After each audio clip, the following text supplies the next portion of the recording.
Beautiful sunny day in Tampa, getting set for the opening kickoff. Let's go to the sideline. Mr. Sunshine standing by, Peter Schrager. Sam, the 2014 Saints season did not go as expected. The 2015 offseason could be quite difficult as well. A lot of decisions to be made here. One of the more dire salary cap situations in the league. Mark Ingram, the veteran, is a free agent at the end of the season.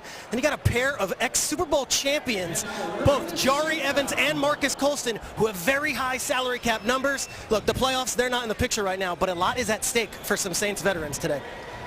Thanks, Peter. We'll be checking in with Peter throughout the afternoon. Thomas Morstead will kick off for New Orleans. The Saints won the toss, elected to defer. That's Bobby Rainey who will be returning kickoffs. The man who's done it most of the season, Solomon Patton, is inactive today. Saints coming off the loss at home. Strange season for New Orleans, Kirk. 5 straight losses at home. They've won their last 3 road games. Morstead's kickoff deep through the end zone for the touchback. Putting your defense out there first. You know, it's the last football game of the season, but Rob Ryan's defense going out there first, hopefully making a statement early on in this football game. The Tampa Bay Buccaneers offense has been a struggle for them all season long. They're down around the bottom of the league. They lost their offensive coordinator just before, Jeff Tedford, before the start of the season, had a medical issue, never returned to the Bucs, and they've struggled all season long. It's been an uphill battle, and they didn't see that coming in. When you go through preseason and training camp, you want to say, when I start week 1, we want to make sure we're clicking on all cylinders. Hasn't been the case this year. McCown throwing on first down, completes it to Mike Evans. Up to the 28-yard line. Take a look at the offensive line, which has struggled. They moved DeMar Dotson over the left tackle. That seems to have helped. 64 reports as an eligible receiver. Number 64 is eligible by rule. That's Kevin Pamphile, a rookie lineman that is now eligible. In as an extra tight end. Luke Stocker shifts to the backfield. And McCown putting it up and completing to Vincent Jackson. So right away, they have gotten Vincent Jackson and Mike Evans over 1,000 yards receiving. Back-to-back plays. Saints defense 3-4. They've got some changes, some youngsters up front. A couple of inactives today. Curtis Lofton is really the key to that defense. Junior Gillette has been banged up, but he's looking for 3 sacks today. And you search for Keenan Lewis. He's been a guy that has, since week 1, he's been the bell cow. He's been that secondary guy with the most experience. A lot of young players in that secondary, but Keenan Lewis played well all season long. Great job by the Bucs offense and by quarterback Josh McCown, whose brother Luke is on the other sideline, by the completions to Evans and Jackson and getting them over 1,000 yards each. Good individual seasons for those 2 wide receivers. I think that's something that Tampa Bay wanted to do today. They wanted to make sure these 2 guys, and Mike Evans and Vincent Jackson, got over 1,000 yards. I mean, this is a team that's only won 2 games, but you have outstanding performances by the wideouts. This just shows you, regardless who's going in the football this year, these 2 guys have been outstanding. They go with 3 wide receivers on 2nd and 9 from the 40-yard line. Doug Martin, the running back. The pressure on, McCown rolling. And being chased out of bounds just across the line of scrimmage, was tripped up by Tyron Walker. Gain of 1 yard on the play. This is what Josh McCown can give you as a quarterback. He's reading the defense. But when Cam Jordan comes down, there's an alley for him. There's a lane.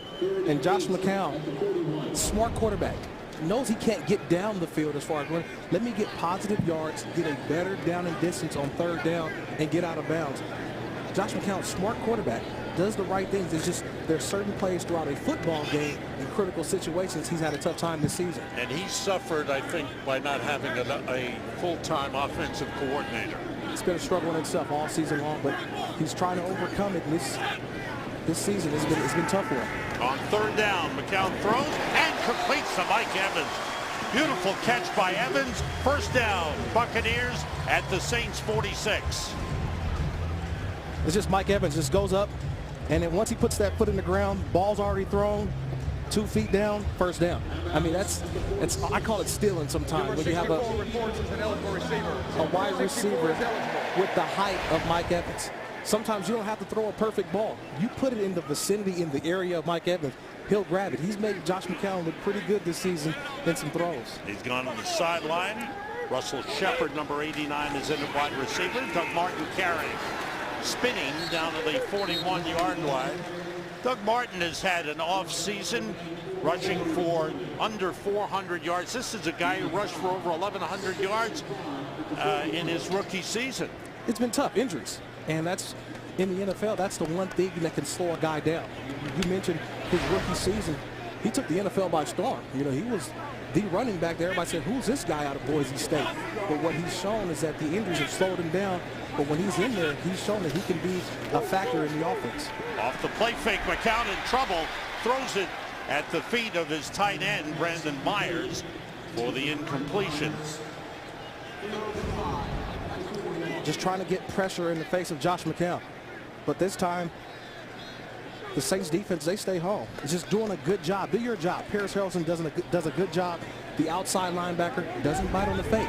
Stays home, able to get a quarterback pressure. It's those plays that you need more of from this defense throughout the season. So much shuffling by this New Orleans defense, but when they get lined up and they're ready to go, they can be a tough, formidable defense. On 3rd and 5, 3 wide receivers in. I shortchanged Doug Martin, by the way, in his rookie season, rushed for over 1,400 yards. That pass incomplete, too high for Russell Shepard, the intended receiver. So the Bucs stall.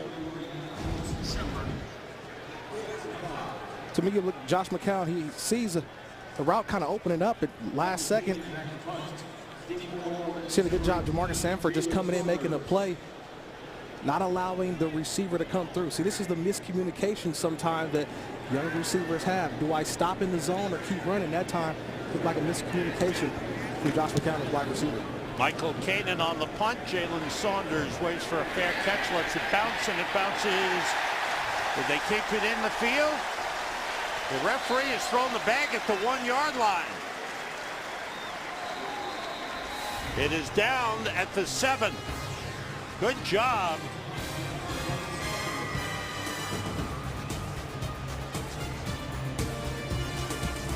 This game is sponsored by Southwest Airlines. Book your low fare now at southwest.com. Drew Brees and the New Orleans Saints offense go to work after a great special teams play by Russell Shepard. Brees, who is not far from 5,000 passing yards this season. Another outstanding year.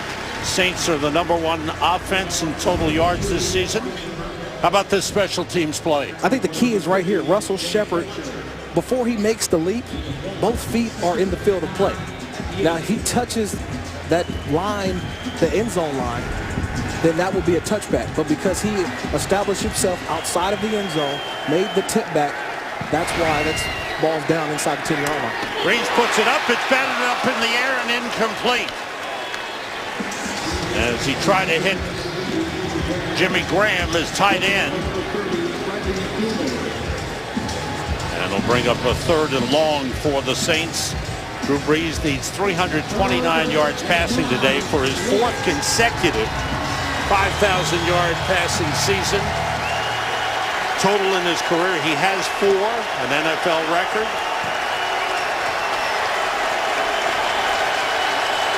And the Bucs fans get loud down in that end zone. Brees steps up and throws wide on Kenny Stills. 3 and out for the Saints. Jonathan Banks on the coverage. Right cornerback. See, when you look at this defense of the Tampa Bay Buccaneers, it's been transition. A lot of guys coming from a different scheme from a year ago. Now when they get into the 3rd down and 3rd and longs, we've always heard the Tampa 2. Tampa 2 and these corners, as the season's going on, they've gotten more comfortable in this system. Jonathan Banks right there, right on top of the route from Kenny Stills. Thomas Morstead to punt it out of the end zone. Good high kick. And backing up with the grab, Bobby Rainey. Rainey on the return, slipped a couple of men, gets up to the 45-yard line. the rookie Mike Evans. What a big story he's been for the Tampa Bay Buccaneers. He'll be on the field when we come back. This game is sponsored by Bud Light, who reminds fans to stay in the game and drink responsibly. Reported as an eligible receiver. 64 Back in is Tampa, eligible. the Bucs with their second possession. Josh McCown at quarterback, and Josh and Luke here on opposite sidelines, and their parents are here to see their sons. Had a chance to visit with them right before the game. You know, both these guys, I played on the same team, so I know the pedigree of football that they come from. On first down, putting it up deep for Vincent Jackson. It's off his hands. Good one-on-one battle with Keenan Lewis. I talked about Keenan Lewis in the beginning of the football game. The reason why is because Keenan Lewis has had to play on his own all season long, meaning that he's one-on-one, man-to-man coverage, no help. So there's no safety help out there, and that's what you call putting a cornerback on an island. He's out there by himself, and that's the way he's played all season long, having to handle the opposite team's #1 wide receiver. Second and 10. Evans and Tavares King are the wide receivers. Two tight ends in.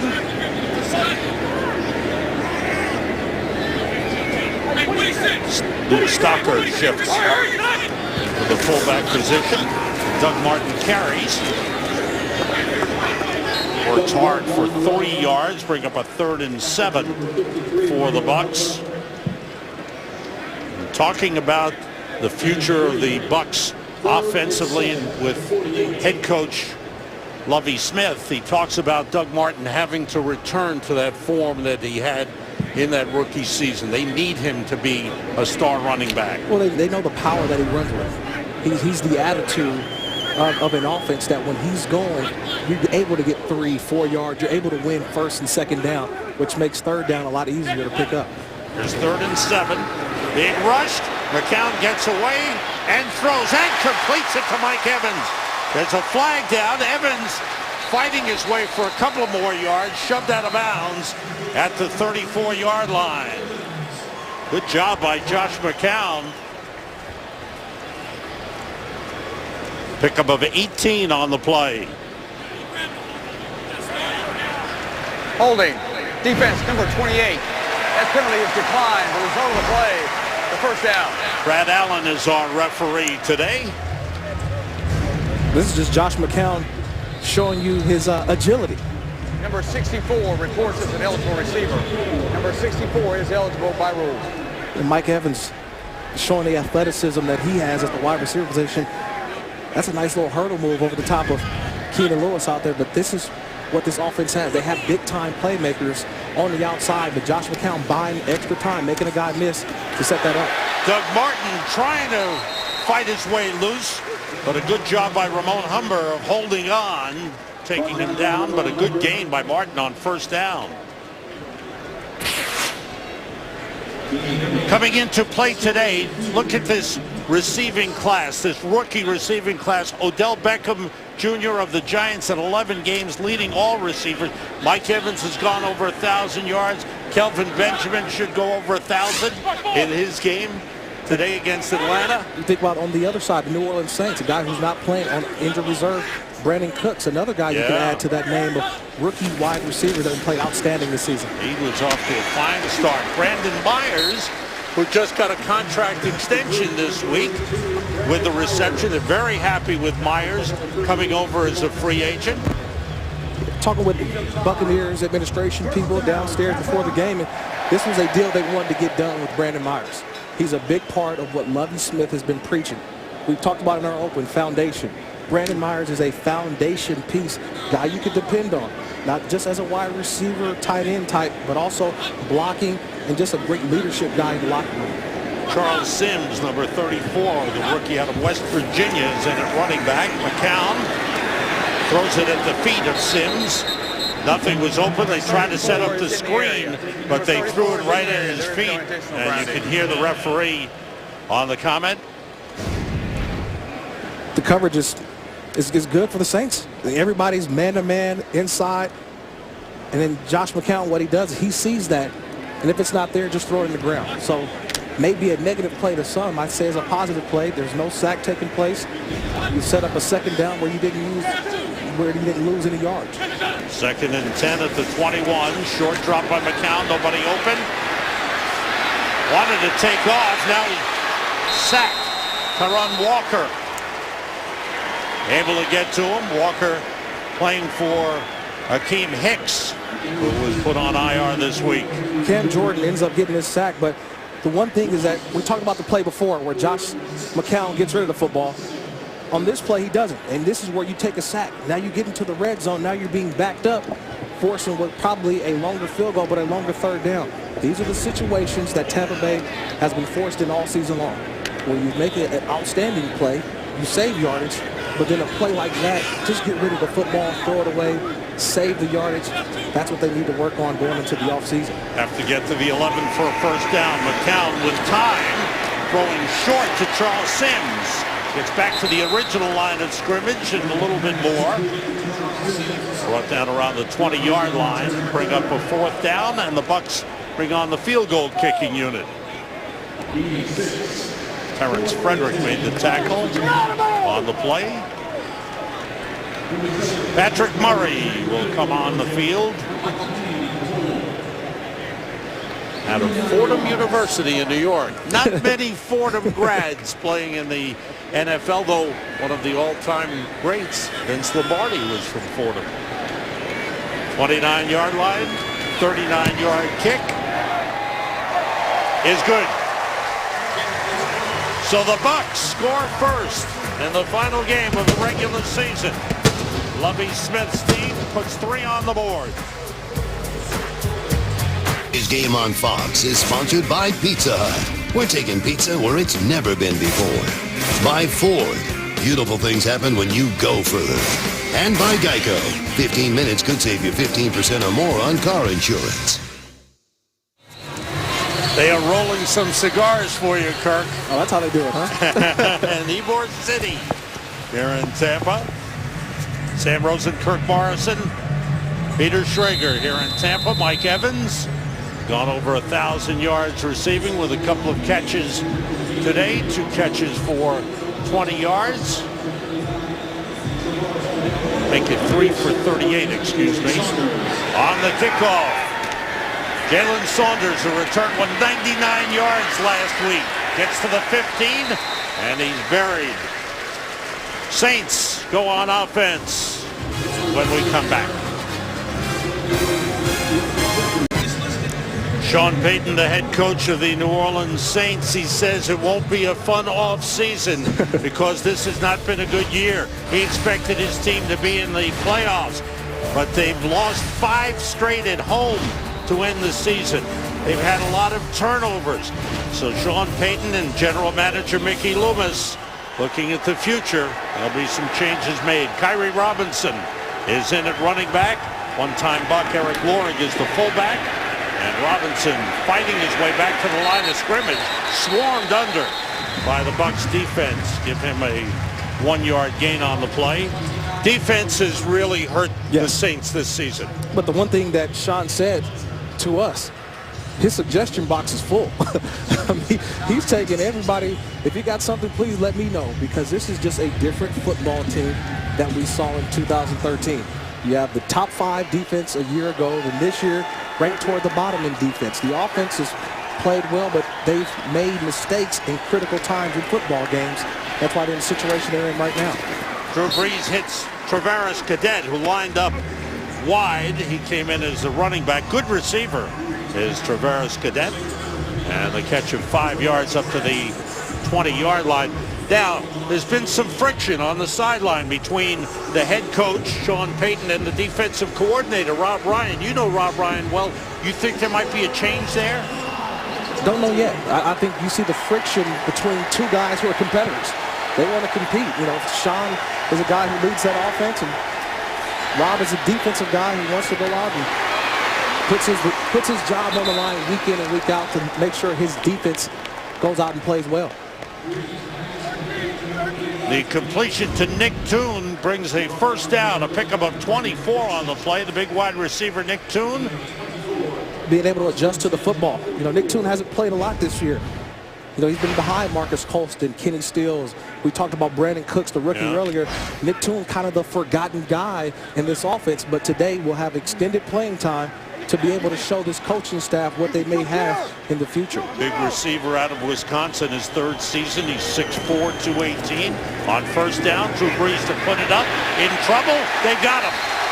He is wrapped up by Clinton McDonald.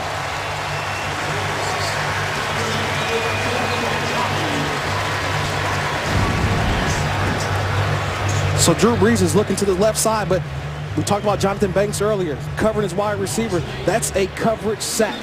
And Clinton McDonald, sometimes you forget that he was in that rotation last year in Seattle, the Super Bowl champion Seattle Seahawks. He brought that kind of experience, that kind of leadership to this defensive line, teamed him up with Gerald McCoy, and these guys have been a menace in the backfield all season long.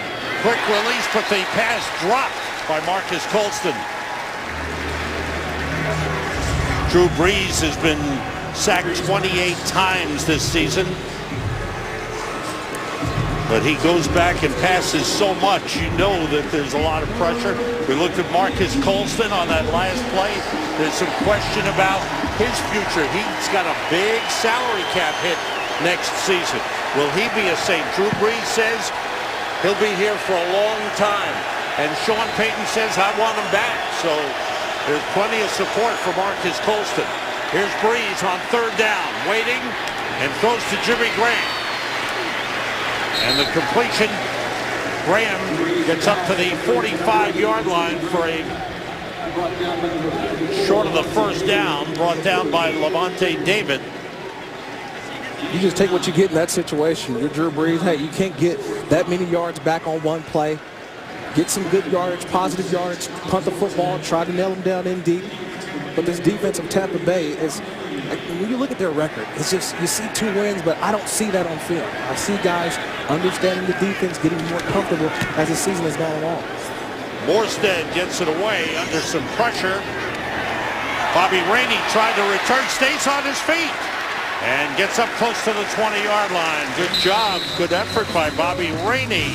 13-yard return. Bucs have a 3-0 lead.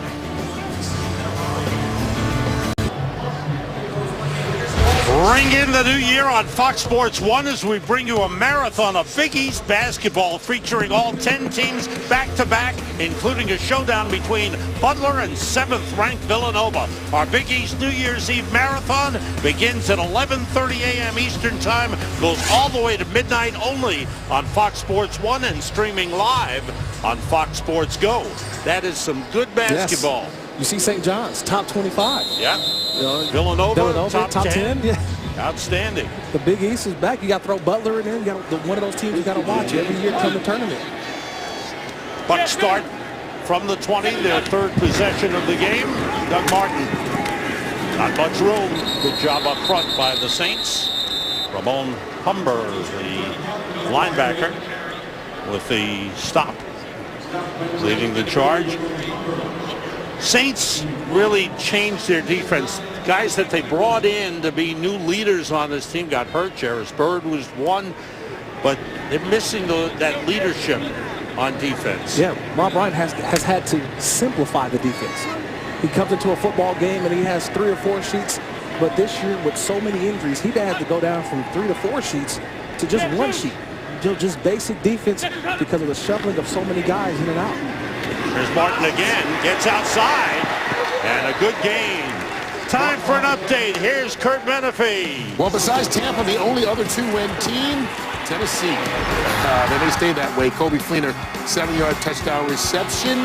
Right now from Andrew Luck, they're down 7-0. Of course, Tampa fans watching that for that #1 overall pick, Sam and Kurt.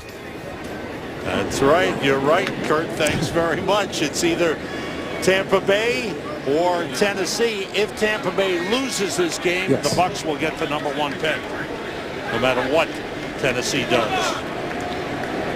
If both teams win, the Bucs will still get the #1 pick. McCown takes off, and he's got a first down. Picks up 4 up to the 31-yard line. Tyron Walker on the stop. Well, the coverage is tight on the back end for the New Orleans Saints. And when that coverage is tight, Rob Ryan told us the other day is that Josh McCown is a better scrambler than you want him to be. You know, he's much better at it than you give him credit for. He picks up the positive yards for a first down. Those type of plays. Now on defense, I'm sitting back and you look and say, we got to watch the quarterback now, and you take your eyes off the receiver for 1 second, and that's how you get those big plays to not only Jackson and Evans. Charles Sims with a nice cutback and a nice 9-yard pickup on first down. That's a guy that Lovie Smith said he really likes. He's a good receiver out of the backfield, good quickness, good runner. Number 64 reports as an eligible receiver. They were 64 is eligible. Disappointed during training camp because here's Charles Sims, a guy who would say, oh, he's going to be a part of our offense. He goes down with the injury, misses the first part of the season. But since he's been with this offense back out there, what he brings from the receiving standpoint from the running back position is the reason they want to keep him out there. On 2nd and 1, looks like he came up a little bit short. Charles Sims on the carry. We come to the end of the first quarter.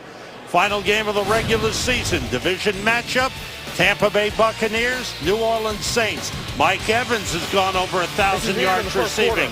Bucs lead it 3-0. Now there is a true Buccaneers fan. Sam Rosen, Kirk Morrison, Peter Schrager here in Tampa. Glad you're with us. Hope you're enjoying the holiday season. Had a great Christmas, great Hanukkah. Looking forward to a happy and healthy new year. 3rd and less than a yard. Doug Martin, first down, Bucs. And we talked about the offensive coordinator situation when Jeff Tedford went down with his medical situation.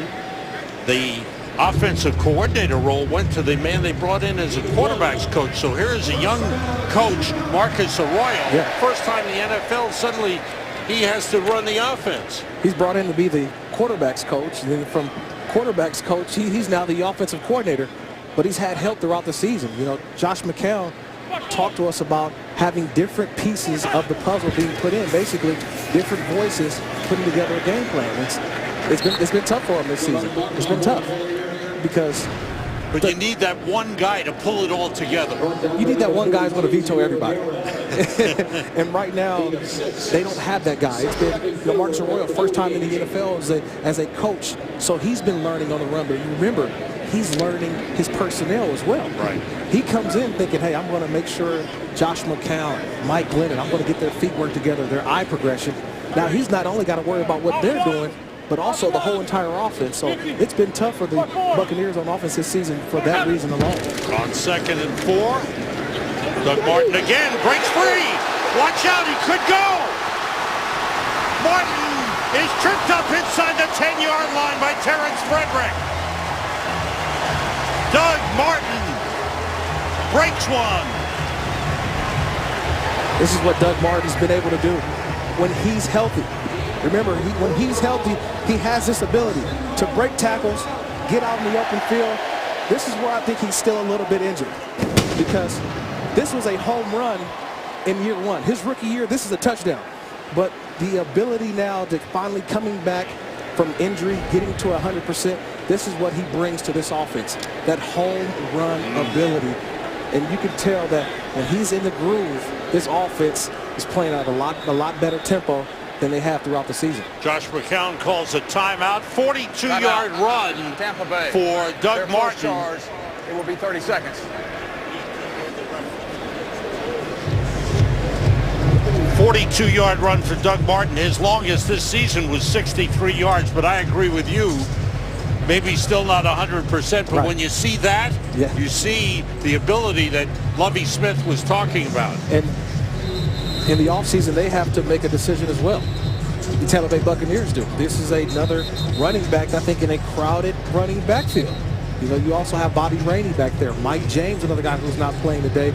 And then we mentioned Charles Sims. So a lot of guys vying for carries for next year, but Doug Martin is still, I think, the lead running back. He's what I call the bell cow. He's been there before, but he has to prove to his coaching staff that he can do it in the future as well. 1st and goal at the 7. Pam Field, number 64, is eligible. Charles Sims on the carry, drop for a loss. Good play by Jamarcus Sanford. His safety.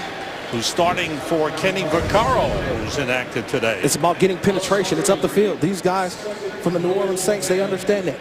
That's how you disrupt this running game. You give up the big play to Doug Martin. You say, okay, what did we not do right that last time? Well, we didn't get penetration. We allowed the blockers to get their hands on us. Do not allow that to happen. That's how you get penetration and get plays in the backfield. And the Saints, we talked about their defensive struggles, again, giving up a big play. It's been a big bugaboo for them all season long. Off the play fake, McCown throws short to his tight end, Brandon Myers, and he's down at close to the 6-yard line. Gain of 4 on the play, bring up a 3rd and goal. On the island again, I'll keep talking about Keenan Lewis. There's no help out there. It's man-to-man. It's Keenan Lewis on Mike Evans, and then Brandon Myers coming underneath. This is a route that takes time. It takes time because he's lined up on one side, and you're showing action to the right, and yet Brandon Myers has to come all the way back to the other side of the field. Good job on the defense by New Orleans. 3rd and goal. McCown pressured, throws, touchdown! Mike Evans!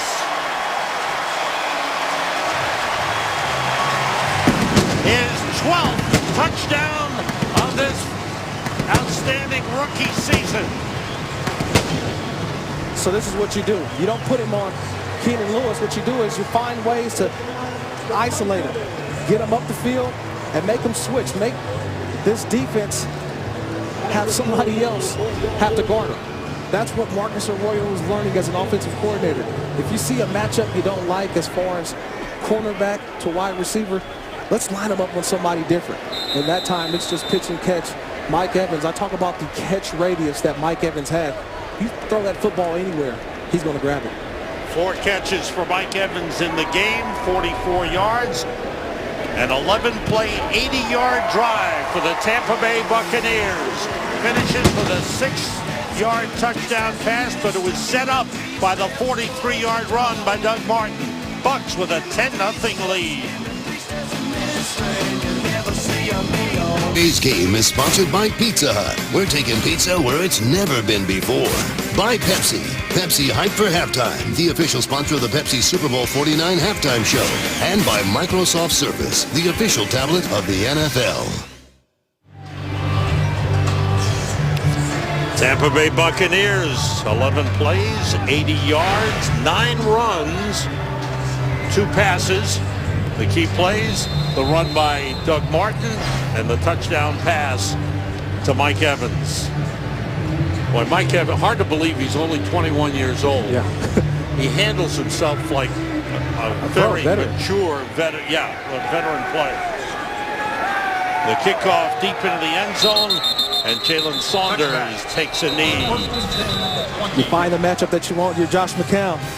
Pitch, catch, Mike Evans, and do a little dance. Since 1970 in the NFL, rookies receiving touchdowns. Randy Moss, 17. That's the record. John Jefferson, 13. There's Mike Evans at 12. Former Buck Mike Williams at 11, and Odell Beckham Jr. for the Giants, 11, though he missed 4 games this season. That was Mike Evans' goal coming into the season. So what did you want to accomplish when you get to the NFL? What the goal? He said, I want to be Offensive Rookie of the Year. Point and simple. I think he's wrapped that up. I think that Mike Evans, to me, from when I watch him on, not just what he does in the passing game, it's what he does in the run game, too. He says, I can be better in the running game. Always talking about how I can be better at the wide receiver position. What was interesting when we talked to him about Rookie of the Year, he said he thinks Odell Beckham has moved ahead of him. And they text each other. Back and forth, yeah. And they say, keep on balling, man. It's a good rookie class this year. I mean, keep watching them all season long. It's been fun to watch. Breeze on second down, completes it to Kenny Stills, and that's a first down. Kenny Stills has gotten a lot of playing time with Brandon Cooks going down. Brandon Cooks on IR. We asked Drew Brees about Brandon Cooks, and he said that guy is a stud. So we talk about the outstanding rookie receiving class. Let's not forget Brandon Cooks, whose season was shortened by injury. Brandon Cooks is special. He's special because you can line him anywhere. He had that top line speed where he can get down the field, but he also ran routes in the inside, which gave this offense a lot of versatility. Breeze with time. When you give him time, he throws passes like that. Marcus Colston with the reception. 2 men around him. Robert Mitchum on the catch. When you have protection, you're able to get the ball down the field. See, this offensive line, there's nobody in the face of Drew Brees. So when you're able to have that kind of protection, the route's able to develop. And boom, Drew Brees puts the ball where only Robert Mitchum can catch it. That's a first down. But think about the chemistry that he's had with Mitchum, Marcus Colston.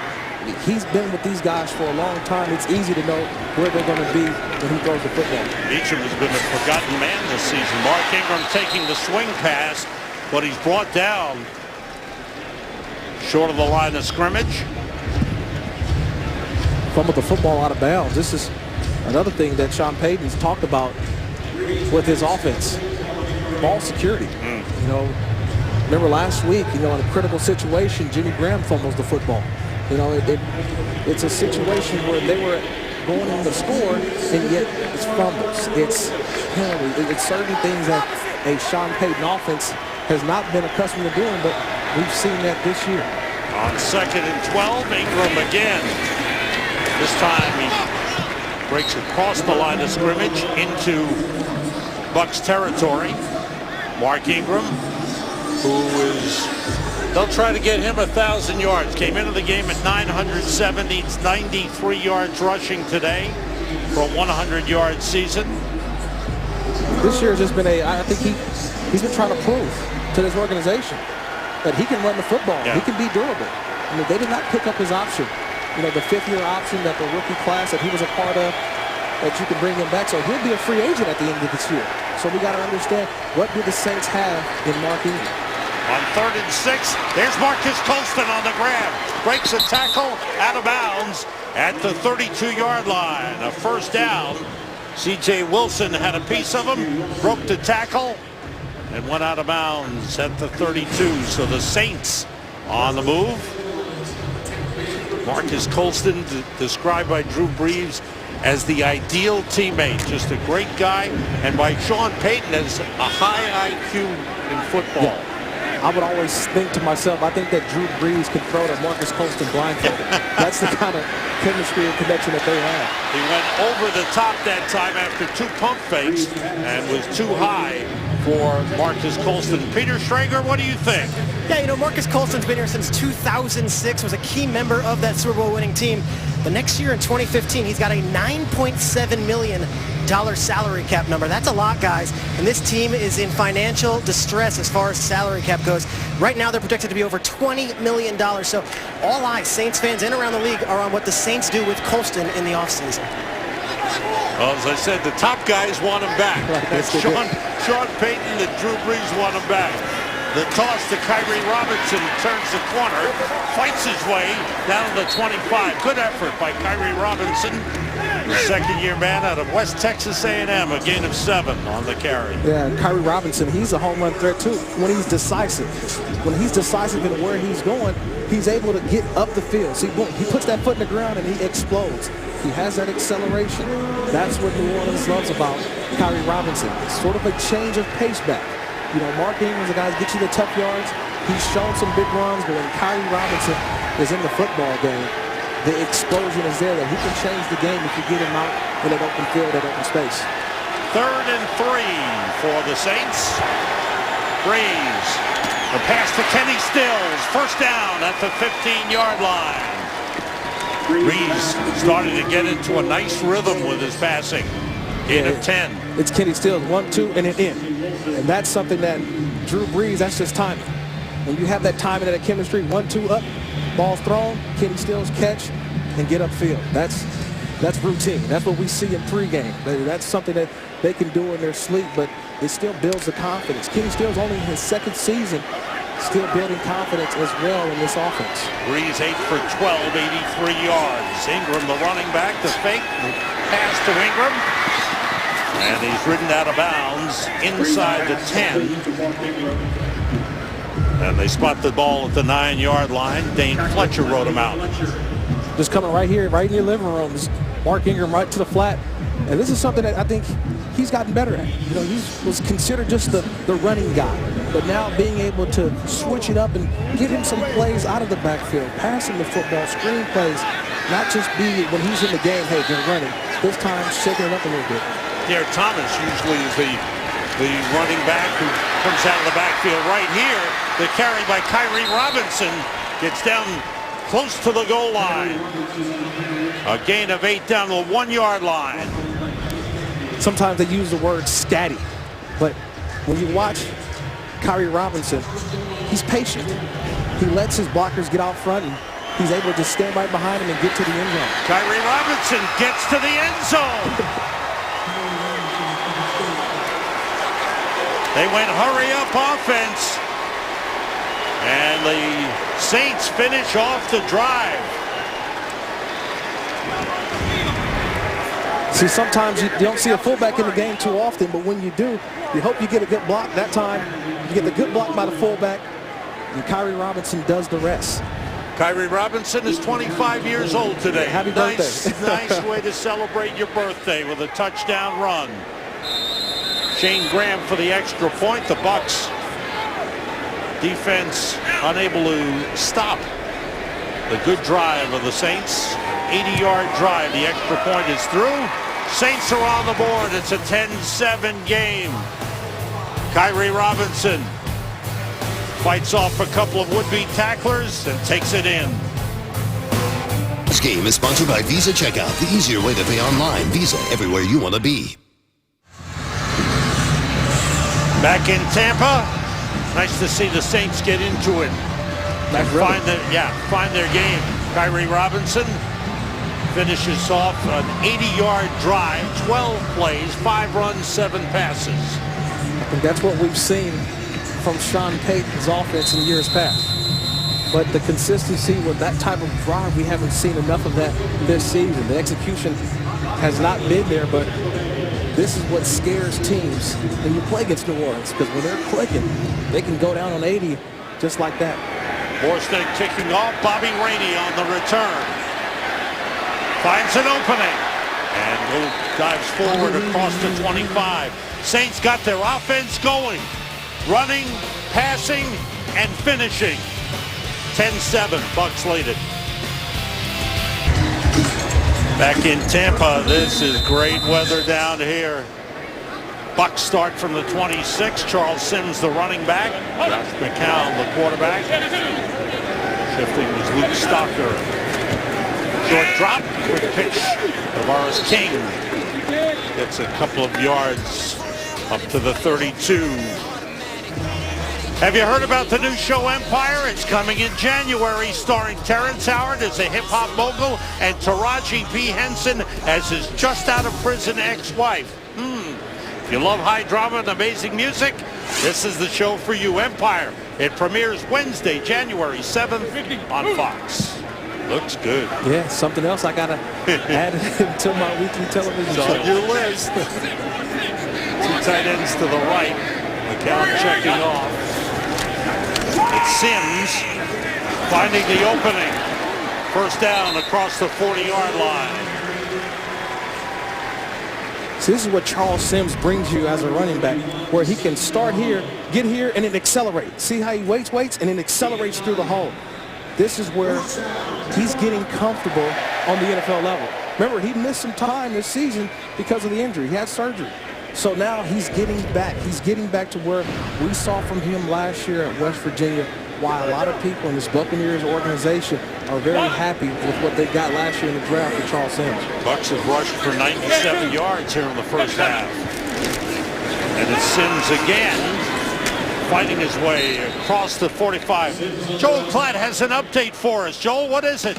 Well, Sam, let's go to Tennessee, where the Colts have an early 14-0 lead thanks to Andrew Luck's pass to Jack Doyle. He gets in the end zone. Of course, a Tennessee loss and a Tampa Bay win means that the Titans would select number 1 in this spring's NFL draft. Sam and Kurt. Interesting. Thanks, Joel. Very interesting. So Tennessee not doing much. Bucs have a lead here. They toss to Charles Sims, trying to cut it back, and the Saints Had it sniffed out. David Hawthorne on the tackle.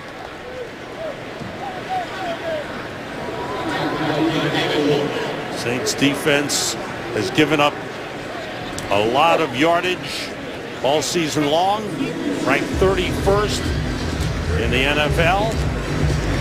And, you know, it's interesting talking to Rob Ryan what difference a year makes. Last year, they were up in the top, amongst the top defensively. I think it's been communication. And when you talk to guys on this football team, that's been the biggest thing. Is that we haven't had the same communication in 2014 that we did in 2013. Communication on the field. On the field. The communication to where you had those veteran leaders. You had guys like Roman Harper, you know, Jonathan Vilma, Jabari Greer, Malcolm Jenkins. We can name all of those guys, but those were veterans.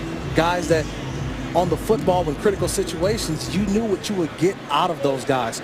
When you get some of these younger players, you know, sometimes they get their assignment, they understand that, but the communication that comes after, that takes some time in the NFL to be able to get that across. Here's McCown on third down, completing to Brandon Myers, the tight end, a first down for the Bucs at the Saints 45. You get Brandon Myers to come up here, and then get out. Comes up, put the foot to the ground, come back, boom. Good throw by Josh McCown. This is the reason why they had to re-sign a guy like Brandon Myers. You drafted Austin Seferian-Jenkins last year in the draft. Has a lot of upside for a tight end. But Brandon Myers, a veteran in this league, guy who I played with during my career, an undrafted guy that's worked his way into this position where you need a guy like Brandon Myers on your football team. That was a big signing by Tampa Bay this weekend. A real steady man. Sims picking his way through, trying to break one, ran into his own man. There's a flag down. Ran into Tavares King, the wide receiver, but almost took it to the house. Illegal use of the hands by hands to the face. 37 defense. That 5-yard penalty is administered from the end of the run. Automatic. First down. That's Terrence Frederick, the man called on the penalty. But here Charles Sims just showing his ability in the hole. And then boom, one missed tackle, two missed tackles. Then his own guy gets in his way. You can see him laughing at the end, say, hey, that was my touchdown, that was my home run. Got a little helmet coming off too, but Charles Sims, I can keep raving about him because he does so much within this offense. And then he's able to line up as a wide receiver as well and catch passes from the running back position and the wide receiver position. Sims on first down, dropped for a loss. Brendan Dedrick takes him down, number 95. Charles Sims with a 20-yard run.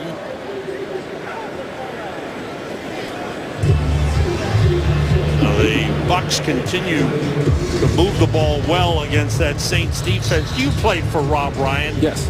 Defensively, how would you describe him? Intense.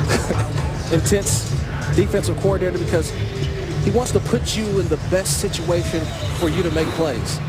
And some coordinators may say, hey, this is my scheme, this is what I run, and we're going to run it. Well, sometimes certain players may not fit in that scheme. So Rob this year has had to put new guys. You look at this back end. Terrence Fredericks is a guy who hasn't been starting. Jamarcus Sanford. Vaquero's not playing today. Right. So this has been a defense this year that's had to scale it back a little bit because of younger players having to adjust to the system. Doug Martin on 2nd and 12. Gets down to the 18-yard line. Coming down to the 2-minute warning here in Tampa. The Bucs and the Saints, division rivals. And the Bucs driving for more. Follow your favorite team all season long. Go to iTunes.com/NFL. Glad you're with us on this final game, final day of the regular season. Bucs have to get to the 10-yard line for first down. Charles Sims back in at running back. McCown gets time and throws. Mike Evans with a grab at the 7-yard line. First down for the Bucs. They'll spot it at the 8. Sometimes I think it's just not fair. It's not fair for what this guy is able to do as he can come up and throw it right out here. Watch this route. Boom. the ball thrown only where Mike Evans can catch it. To me, that's good defense by Keenan Lewis. But when you have a receiver like Mike Evans, that you can throw it toward the sideline, and he's long enough, he's the arm reach, where he can reach out, grab the football, and still be able to get the 2 feet in bounds. To me, it's just sometimes I just think it's not fair as a defensive back in the league having to guard Mike Evans. Garrett Gilkey is eligible, an extra tight end in there. On the carry, Charles Sims, he's in! Touchdown!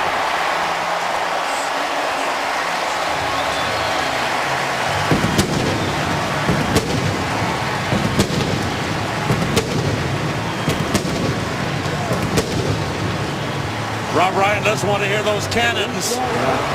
8-yard run for Charles Sims. That's an upset defensive coordinator, but when you got the big boys up front, you get the running back, and it's boom, right through the hole. It's Charles Sims. It's the guy that we've been talking about this whole entire drive. It's when he is determined to get through that hole. There's not a lot of guys in the NFL who want to get in the way of Charles Sims. He brings power, he brings speed, and we saw a little bit of acceleration through the hole right there. His first NFL touchdown. Extra point is good. Bucs 10 plays, 74-yard drive. Finished off by the rookie from West Virginia, Charles Sims. See that cut downhill? Getting to the end zone. Make sure you keep that football. That's going to be one that you're going to make sure you keep that football. A little excitement first time getting in the zone. Number one of what he hopes will be many, many touchdowns. Yeah, he's got that football right here. Yeah, he's got it. Make sure you get that to the equipment guy. That's what you do. When you get the touchdown, Sam, your first one, you grab that football, you take it over to the sideline, give it to the equipment guy. They put a mark on it. They'll say, Charles Sims, first NFL TD, and you get it all, painted up nice and put it hanging in your home one day. Oh, man, that's special. What a feeling. So the Bucs. See, look, he's trying to find it. Where's the equipment guy? He's trying to find the equipment guy to give the football. Make sure it's safe. Don't lose this. Don't lose that. That's Lovie Smith said. Look, there he is. He's trying to find it. He's trying to find it. Where do I go with it? See? Who do I give it to? Started to say Lovie Smith said his team would play hard and play to win. And that's what they've come out to do. Taking a knee, Jalen Saunders. Let's check in with Kurt Menefee, see what's coming up at halftime. Coming up on the Visa halftime, the final spot in the AFC will be determined today. The Chargers win over Kansas City, they're in. If they lose, then Baltimore is in with a win. If they lose, well, then it's Houston and it's Kansas City and a whole lot to talk about, all on the Visa halftime. The guy's got it all checked out. Here's Josh McCown. That's a veteran move right there. Right. Okay? See, that's right. See, that's leadership right there. See, that's a quarterback who's always aware. Look, let me make sure I get this football for this guy. Drew Brees throwing on first down, a little behind the running back, Travaris Cadet. Update from Joel Klatt. Joel. All right, Sam, Tennessee starting to mount a comeback here. Charlie Whitehurst to Kendall Wright from 6 yards out. 14-7 Colts. Again, Tennessee with a loss and a Tampa win gets that #1 pick in the NFL draft. I think it's the Marcus Mariota sweepstakes, guys. I don't know. There's a lot of people, Joel, that like Jameis Winston here. Definitely. In the Florida area. It's Florida State territory down here. But, being in L.A., talking with Joel Klatt a lot, he's very high on Marcus Mariota. I think we're going to talk a little more about these quarterbacks possibly for next year's NFL draft, because we know Tennessee, possibly Tampa, will be in the market for some quarterbacks this offseason. Here's 3rd and 2 for the Saints. Brees on the short drop, batted up in the air, and it is intercepted by the Bucs.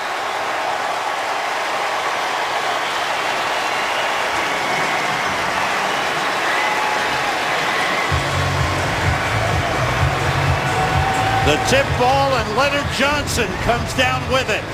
It's all about tips and overthrows. Tips and overthrows. That time, looked like Clinton McDonald was able to get up, get a jump. If you can't get to the quarterback, you try to get a hand up. And when you get the hand up, good things can happen. We used to have that drill. We used to call it tip drill.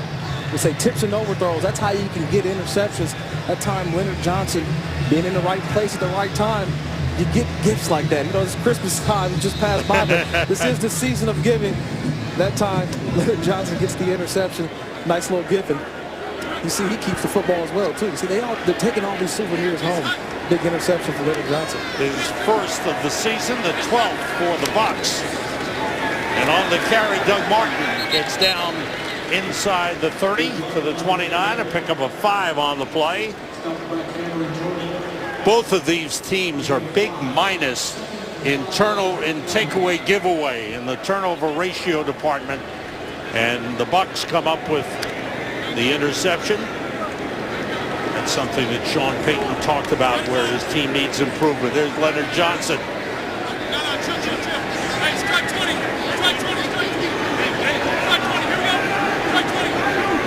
Three wide receivers in. McCown being rushed, puts it up deep, and I think Evans may have lost it in the sun. Yeah, I think he turned back and he seemed to lose sight of it.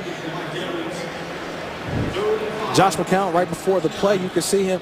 He's audibling at the line of scrimmage. He sees the pressure about to come. They go into an all-out blitz. Josh McCown understands that I have enough to pick it up. We're going to match protect this thing, and I'll give me a little bit of time. I'll put it out there to Mike Evans, but I think, like you mentioned, I think he lost the football in the sun over there in that right end zone. McCown's numbers.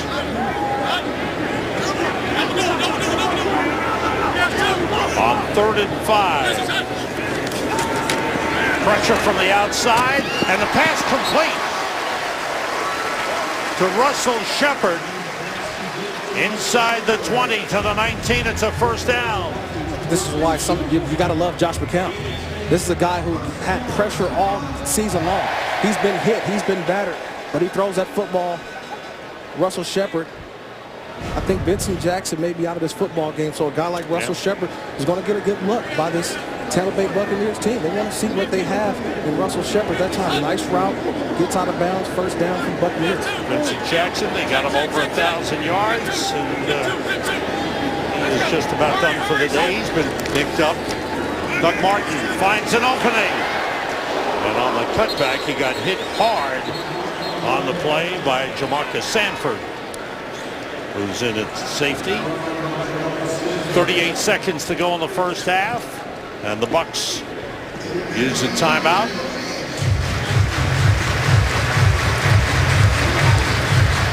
You know, when I look at the Tampa Bay offense this year, and I do my research during the week, and I'm looking, I'm saying, there was 12 games this season where they scored 17 or less. Right. And I can tell you in the NFL, you have to score more than 17 points in a game. If you need a chance to win the game, you have to do that.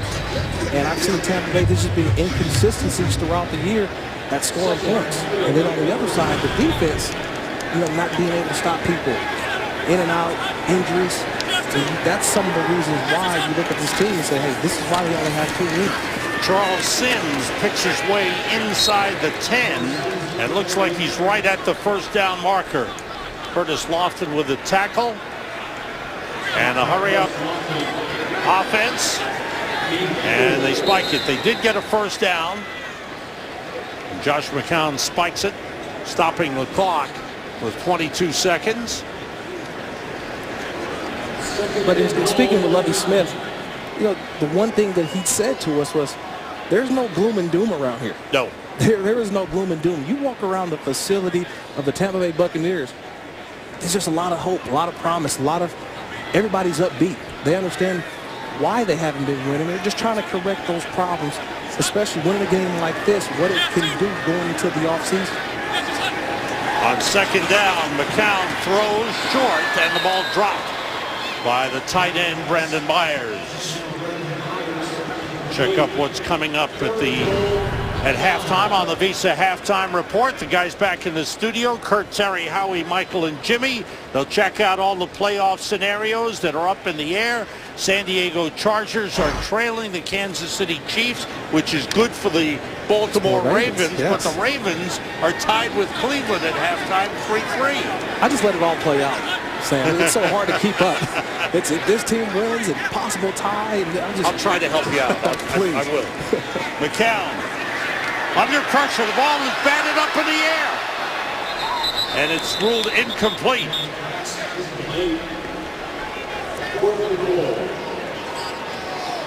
Was his arm coming forward? That's the first thing you want to see, was the arm coming forward.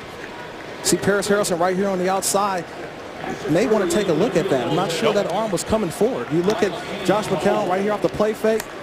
The arm goes back, but was an empty hand going forward. I think they're ruling that an incomplete pass, but I may want to just try to take a look at that just to make sure. That could be, you know, a big turnover. Any reviews come from upstairs now, so no challenges in the last 2 minutes. Field goal try of 27 yards for Patrick Murray is good, and the Tampa Bay Buccaneers. How about this offense? 20 points in the first half for the Bucs. I've been talking about the playoff situation in the NFC. You see the Seahawks, Lions, and Packers are playing later today in Green Bay for the division title in the NFC North. The loser gets the number 6 seed. The winner is the division winner. That game right there, Carolina, Atlanta, I'm still trying to figure who's going to win this game. What do you think? I don't know. You look on the one side, I say, you see Carolina and what they did to the team that we're watching, the New Orleans Saints, a couple weeks back at the Superdome. I mean, it was a beatdown. You know, you saw Atlanta earlier in the season. They put up 56 points on this Tampa Bay Buccaneers defense. So we know that the points definitely are going to be probably, I think, it's going to be a shootout. And it's just what defense steps up today. Can Atlanta get some defensive pressure? Osi Umenyiora is going to have a big day. I'll look on the other side, the Carolina defense. You know, Luke Kuechly, another Pro Bowl this year. He's going to have to rally his troops today because it's going to come down to, I think, what defense steps up. Because you got Matt Ryan. I love what Cam Newton's able to do, putting the game on both these quarterbacks' shoulders. I think it's going to be the defense. Atlanta's defense held the Saints last week to 14, so that could be a big factor. The winner wins the division. Carolina, if they win, would be the first division repeat champion since the restructuring of the NFC South and the realignment of the divisions. Over in the AFC, New England has home advantage throughout the playoffs. Broncos, Bengals, Colts, they're in. Pittsburgh, San Diego, that's the key there. San Diego trying to get in. If they win, they're in. Yes. If they lose and Baltimore wins, the Ravens get in. I mean, you look at that Steelers-Bengals matchup tonight. Which team is going to win the division, or which team is going to be the wild card? Have to go on the road. We have come to halftime, and the Tampa Bay Buccaneers, looking for their home win of the season, have done well. They lead 20-7. Let's go to the studio to Kurt Menefee.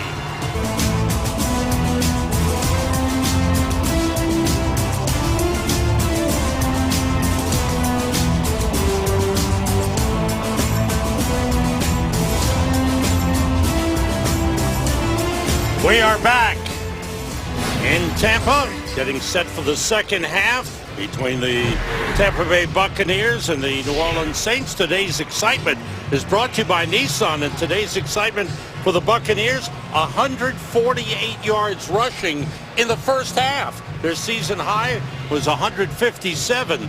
So the Buccaneers offense suddenly has blossomed here the last game of the regular season. The Saints will receive the kickoff they deferred at the start of the first half. So the Bucs finding their offense. The Saints defense continues to struggle, Kirk. I think it's a little bit of competition in the backfield today. You're seeing Doug Martin and Charles Sims. I mean, these guys are going back and forth. I think setting themselves up for next season as well. Who's going to be that starting running back for this Buccaneers offense? And you've seen the defense of the New Orleans Saints today, not one of their better performances. I mean, this is what we've seen throughout the season with this defense, inconsistent, not being able to tackle in certain situations, and that's the reason why they're not going to the playoffs this year. Take a look at first half statistics dominated by the Bucs. 248 yards offense, and they have done a terrific job in the first half. I look at the time of possession. The time of possession by the Tampa Bay Buccaneers here, to me, that's something that they've wanted to see all season long. We're seeing balance within their offense. We're seeing crisp throws by the quarterback, Josh McCown. No negative plays.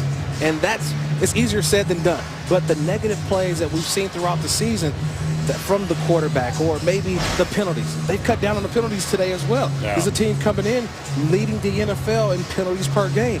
So they don't have that kind of margin of error, the Tampa Bay Buccaneers do.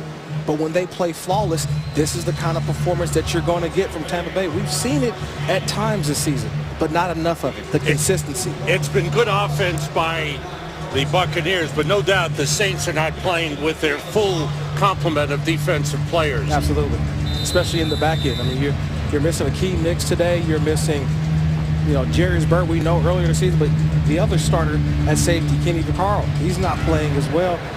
You've been banged up at the cornerback position, but still, to me, you have to go out there and play with some poise and some want to, and I don't see enough of that from the New Orleans defense. Let's find out what the coaches are thinking. Peter Schrager on the sideline. Yeah, Sam, Sean Payton, that was not the first half he was hoping for. He said ball possession. You look at time possession, it was 18 minutes to 10 minutes. The Buccaneers dominated there. I said about all these young guys you have on the field, these defensive backs that no one have heard of. He said every play, forget every game, every play is on your resume, meaning they've got to show up on film, and that's for the Bucs. Lovie Smith said these guys are professionals. He's not surprised at all they came out this way in Week 17. They're pros. They've got to close the deal. Thanks, Peter. Drew Brees on first down, throwing for Jimmy Graham. That's broken up. Bradley McDougald, number 30. That's someone that the Bucs are counting on. They like him a lot. They love McDougald. The reason why is because he has range. He can cover. How many times have we seen Drew Brees to Jimmy Graham? This is something that we've seen throughout the last couple of years, and we haven't seen that consistency between these two players this season. And McDougald, a guy who this Buccaneers organization very high on. There's a reason why they like McDougald. They traded Mark Barron this season because of the play of McDougald. Mark Ingram running hard. Good run as he gets a first down up across the 30-yard line, a pickup of 12. Mark Ingram hanging the handoff, patient, find a hole, and let your wide receivers do some blocking too. That time, Robert Meacham picked up a block, getting Mark Ingram some extra yards to the outside.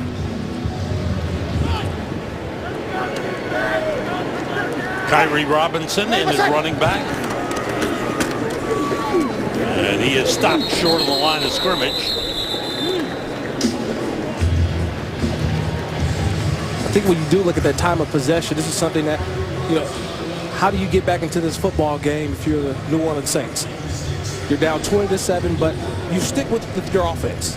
What you're used to doing, which is make sure you get above the chains or get ahead of the chains, I would say. So you have to win first and second down, which I haven't seen today from New Orleans. Making it 3rd and 4, 3rd and 3, or don't even get to third down. Try to convert some first downs early in the drive.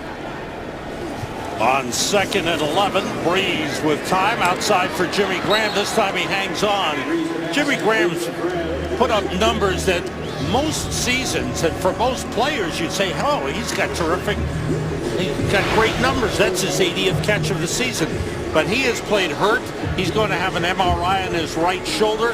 And he said every game since the game against the Bucs October the 5th, he has struggled to play because that shoulder has been giving him problems. Yeah, he won't use it as an excuse. He tries not to, but when I look at him on film, definitely I can see he's not the same guy this year because of that shoulder injury. That pass complete to Kenny Stills for a first down up to the 45-yard line. Pick up a 5 on the play. You see Jimmy's wearing that little harness on his sleeve, on his shoulder. And to me, I've seen him, see it's right here, that little harness right there on the shoulder. We saw him, remember last week, he catched the football right about the goal line.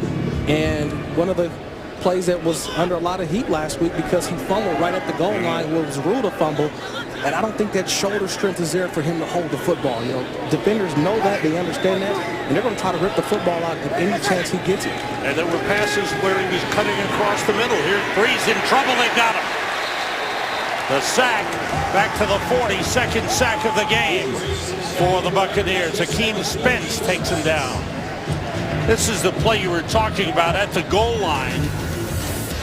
Yeah, this is a critical point in the game. And Jimmy Graham has the football, but see, it's that right shoulder, not having that strength and that right shoulder to hold on to the football. I think if his shoulder's 100%, he's able to hold on to it.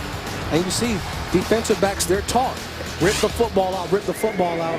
I think his shoulder injury, not having that strength, may have cost him a touchdown on that play. On second down, Breeze throws for Jimmy Graham. He's got it across midfield.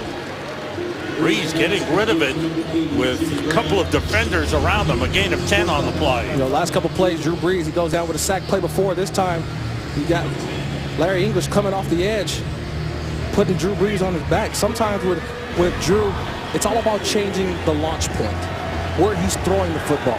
If you let Drew Brees sit in the pocket and let him be comfortable the whole entire game, he'll pick you apart. But once you start getting a couple hits on him, make him change that launch point, he'll get the happy feet and start letting go of the football a little prematurely. Here's 3rd and 5. Breeze throwing and completing for a first down to Mark Ingram out of the backfield. No, excuse me, the other second tight end, Ben Watson, making the grab. See, when Drew Brees is able to get protection, this is what he does. He sits back, see how he watches the field, waits for the tight end, Benjamin Watson, to get open, but watch the extra effort. He puts the football where only Benjamin Watson can get it. This is what an elite quarterback does. Give his player the opportunity to make the catch and get some positive yards after he gets the football. Ingram on the carry, short of the line of scrimmage. Dropped for a yard, lost by William Golston. In talking with Joe Cullen, defensive line coach for the Buccaneers, you know, one thing we talked about their injuries up front. They lost Adrian Claiborne, you know, after week 1. Gerald McCoy's been banged up a little bit with the wrist injury. The one thing that Joe has shown me and talking with him a lot is that, hey, we're going to find a way. Whichever the 4 guys are out there, I'm going to get them ready to play. They've been spiking it up the last couple of weeks. Great job by Watson. Broke a tackle, got a first down. Like to see that extra effort. Benjamin Watson, they're going with 2 tight ends, and they pick up 11. Good drive for the Saints. It's Ben Watson, long-time tight end in this league. Played against him in New England, played against him in Cleveland. And you watch him here with the Saints, he's the complementary tight end. Where if you're trying to double a Jimmy Graham, he's the other tight end you got to worry about. Possesses a lot of speed. I always remember the play when he was in New England chasing down Champ Bailey in that championship game. The speed that he has at the tight end position, a lot of people forget about it. Breeze tried to hit Colston, but Colston slipped. Yes. As he made his cut, and the pass is incomplete. Brings up a 2nd and 10. Good drive to start the second half for the Saints. Started at their own 20. They've gone over 5 minutes of time of possession. A little more balanced this drive. You know, getting Mark Ingram early, Kyrie Robinson early, getting those handoffs, but converting on 3rd down. They've been winning the 1st and 2nd down. Now it's trying to get to a better 3rd down position. It's Ingram. He took it outside and picked up a short gain on the play. Dane Fletcher with the tackle. Gain of 2 down to the 31-yard line. Brings up a 3rd and long for the Saints. You mentioned Gerald McCoy. McCoy on IR. Yes. Going down a couple of weeks ago. But when you talk about building this Bucs defense, it starts with Gerald McCoy up front. Yes, it is. I mean, you talk about him and Ndamukong Suh, 2 of the most dominant defensive tackles in all of football. Breeze going for the end zone, overthrows, stills. Did McDougal hang on? Yes, he did. Interception by Bradley McDougal. The 2nd interception of the game for the Bucs. He comes down inbounds. Today's game is sponsored by Southwest Airlines. Book your low fare now at southwest.com. By Bud Light, who reminds fans to stay in the game and drink responsibly. By Burger King. Mix and match 2 large premium sandwiches for just $5 only at Burger King. And by ExxonMobil. You've heard of shark-infested waters? There are tiger-infested waters around here. Nah, I'll stay out of those. That's not me. Drew Brees throwing his 2nd interception of the day, and that's the first NFL interception for young Bradley McDougal. who they are very high on. They picked him up from Kansas City last year. Doug Martin, the running back, is the Bucs start from the 20. Martin looking for an opening, didn't find one. See, you watch Robert Meacham, he goes up the field, and when he breaks his route off, he's wide open. But Drew Brees had in his mind, he was throwing that football to Kenny Stills right down the middle, and Bradley McDougald, watch the concentration. Gains the football 1 foot, 2 foot, 2 feet down, and talk about excitement for a guy to get his first interception of the season. We talk about Bradley McDougald with his first interception. We saw Leonard Johnson, he had the interception, but then remember Charles Sims, his first touchdown. So a lot of young Bucs, no pun intended, a lot of young Bucs, you know, showing what they can do out here in the last game of the season. It works.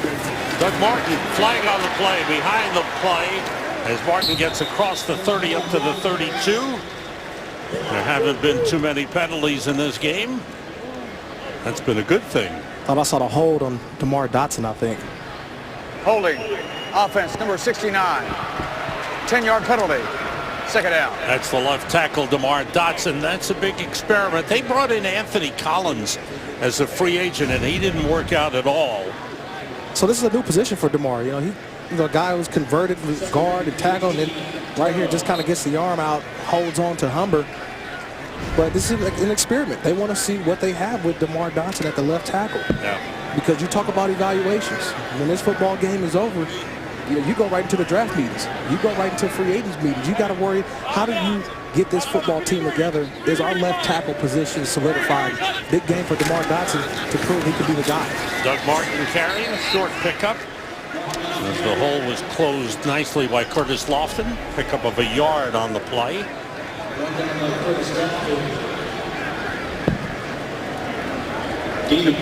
Doug Martin, who had the big run in the first half, comes to the sideline. Run of 45 yards, had 92 yards rushing in the first half.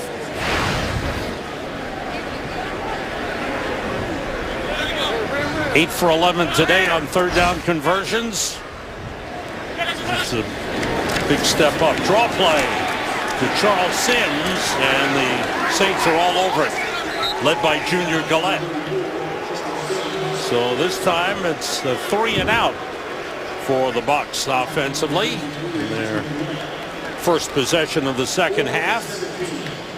Not much you can do in that situation. You get third and 15 plus. You got to get the draws and screen plays, and that time Junior Gillette being there, and you see Rob Bryant, he's still coaching. He's still coaching hard. He's coaching his guys up, saying, look, we're still in this football game. You know, our offense may have given up 2 turnovers, but let's keep doing our part. Let's make sure that we're doing what we can to help our offense get in better situations to get a score. Michael Kanan punts it away, and Jalen Saunders looking for some running room but doesn't find any. Well covered by the Bucs at the 45. Drew Brees back on the field. This is for my guy Kirk. Saturday, Kirk, the UFC returns to Fox Sports 1 for UFC 182 prelims, featuring a lightweight bout between Danny Castillo and undefeated Paul Felder, plus other epic bouts. Coverage begins at 7 p.m. Eastern, only on Fox Sports 1 and streaming live on Fox Sports Go. I can't wait for this one. That's going to be a big one. That pass was knocked down. It is going to be a big night, right? Indeed. You were talking about it last night. You got the prelims early on, and the main card later on. John Bones-Jones versus Daniel Cormier for the light heavyweight championship. And for those that don't know, John Bones-Jones, he has a little NFL flavor. His brother, Arthur Jones, defensive tackle for the Indianapolis Colts, and his other brother, Chandler Jones, defensive end for the New England Patriots. Right. So an athletic family, I would say, the Bones-Jones family. Kirk is into it. Flag on the play. Ingram carrying, gets across midfield. And we'll check it out with referee Brad Allen. It's going to be against the Saints. Holding. Offense number 64. 10-yard penalty. Second down. Zach Streif, the right tackle, is the man called for the penalty. He's looking around saying, wait a second, me? Streif's one of those long-time New Orleans Saints. A guy that was part of Sean Payton's original draft class, the 2006 draft class. Right. Sean Payton's first. And you see guys like, we mentioned Colston, we mentioned now Streif. You know, these are guys that sort of the foundation that was built in New Orleans. Definitely not used to seasons like this. Ball back to the 35. Breeze on the play fake, throws the screen pass. And it's Kyrie Robinson. Flag on the play. He gets up to the 40-yard line. And once again, we'll check out the flag. Brad Allen's had a good year, his first in the NFL as a referee. Coming right in from the ACC. He's finishing up his rookie season as well. That's right. Holding. Offense number 73. That penalty is declined. Third down. That was Jari Evans, and Jari Evans was in that draft. Yes. 4th round pick. Look at, how about Rob Ninkovich? Yeah, Rob who's Ninkovich, now in yes. New England. I think Sean Payton said that was the one that got away. Yeah. Because you didn't know if he was a defensive end, outside linebacker. We know now Rob Ninkovich, one of the anchors of that New England Patriots defense. But you look at all those guys. You saw the Reggie Bush, Roman Harper, Marcus Colston down there in the 7th round. Some draft. You talk about hitting a home run in the draft. Breeze trying to hit a home run with Kenny Stills. Good grab by Stills. Down to the 16-yard line. This is what they expect from Kenny Stills right here. Just the run and the go route. Just trying to get down the seam and then convert it over into the middle. It's what they tried to do on the earlier play on the interception by Bradley McDougald. This time, Kenny Stills getting the separation that he needed, but the concentration in front of 3 Bucs defenders to haul that pass in is what he brought to this offense last year. But when Cooks came in, he kind of had a different role. But with Cooks out, this is what Kenny Stills does to this offense. Kyrie Robinson trying to get away, but he was slowed down enough. So he's dropped for a loss back to the 19-yard line. William Golston on the tackle. Good job by the Bucs. Now Golston heads for the sideline with his left arm hanging. Loss of 3 on the play. Both of these teams, their defense is guilty of giving up a lot of big plays. Yes. And that's what you can't have. I was always taught, hey, make them go the long, hard way. Make them go 7, 8, 9, 10 play drives. Make them execute. Don't make it easy on them. That's what big plays do. When you give up the big play, that's the easy part. Mark Ingram stumbles. It gets back down to the 16, the original line of scrimmage. Bring up a 3rd and 10. Ori Lemon on the tackle. Golston talking to the trainer along the sideline. He's another guy, a part of that rotation, that defensive line rotation that, you know, they need him to step up too. It's another high draft choice of the Buccaneers. That Lovie Smith and his defense, they want to see what a guy like Golston can do as well. Drew Brees uses a timeout here with the Saints driving. And a 3rd and 10 coming up. For Drew Brees, you know this man is disappointed. Yes. He was asked about not being selected for the Pro Bowl. He puts up Pro Bowl numbers every year, put up Pro Bowl numbers this year. But certainly there are some good candidates, and respectfully, he said the guys that were chosen for the Pro Bowl are totally deserving. Yeah, he understands that. And the first thing we did, we asked him about last week, and he said, look, any other week I would be upset. I would be, you know, not wanting to talk to people, but this week was Christmas. So he said it was kind of hard to, you know, walk around his home and look like, you know, he was down. And he said that when he saw his kids on Christmas and opening up gifts, he kind of put football in perspective, and he didn't think about last week as much, and now today trying to get a victory to end the season. Not far from 5,000 yards. He puts it up. Trying to thread the needle, but another interception. Keith Tandy, the safety, with the 3rd interception of the game by the Bucs. Drew Brees tried to be too fine, and Tandy was there. This game is sponsored by American Sniper from Warner Brothers Pictures. Now playing in select theaters everywhere January 16th. Was buzzed from upstairs, is going to go under the hood and take a look to see if Keith Tandy might have been down a little sooner than where the ball is spotted. The interception stands. There's referee Keith Allen. Excuse me, Brad Allen. Yeah, Brad Allen. But Keith Tandy, there's no doubt he gets the interception. but it's this right shin right about here. He gets right here. Watch that right shin right there. See, boom, there's the shin going down. I think that's where you rule him down by contact. Right. It's the right shin of Keith Tandy going down. And I think it's right about the 3.5 yard line that you got to put that football instead of right now where they have it at out by the 9. But for the Bucs defense, they have given Drew Brees some problems today, coming up with 3 interceptions. Just looking at the shin right there. Yeah. I think that's about the 3 yard line, 3.5 maybe. But Drew Brees just staring down his wide receiver, Marcus Colston. And so just a good job by Keith Tandy reading the eyes of Drew Brees. Here's our referee, Brad Allen. After reviewing the play, the interception is confirmed. However, the runner is down by contact at the 3 yard line. Please set the game clock to 3:41. So a couple of drives by the Saints killed by interceptions. McDougal in the end zone, and then at the goal line, Keith Tandy. And again, we saw even last week, the Bucs played hard defensively. They kept the team in the game against Green Bay. Yeah, talk about Aaron Rodgers. That's the quarterback who a lot of people's MVP pick this year, Aaron Rodgers in that Green Bay offense. But this Tampa Bay defense played well. And you're seeing this young secondary come right now and right before your eyes kind of mature. Doug Martin fights his way for a couple of yards up to the 5 yard line. Curtis Lofton on the stop. Drew Brees has been picked 6 times. More than 1/3 of his interceptions coming against the Bucs. 3 times in the game at New Orleans, which the Saints won in overtime. They had to come from behind, down 11 points in the 4th quarter. Came back, tied the game, sent it to overtime, and won it in overtime.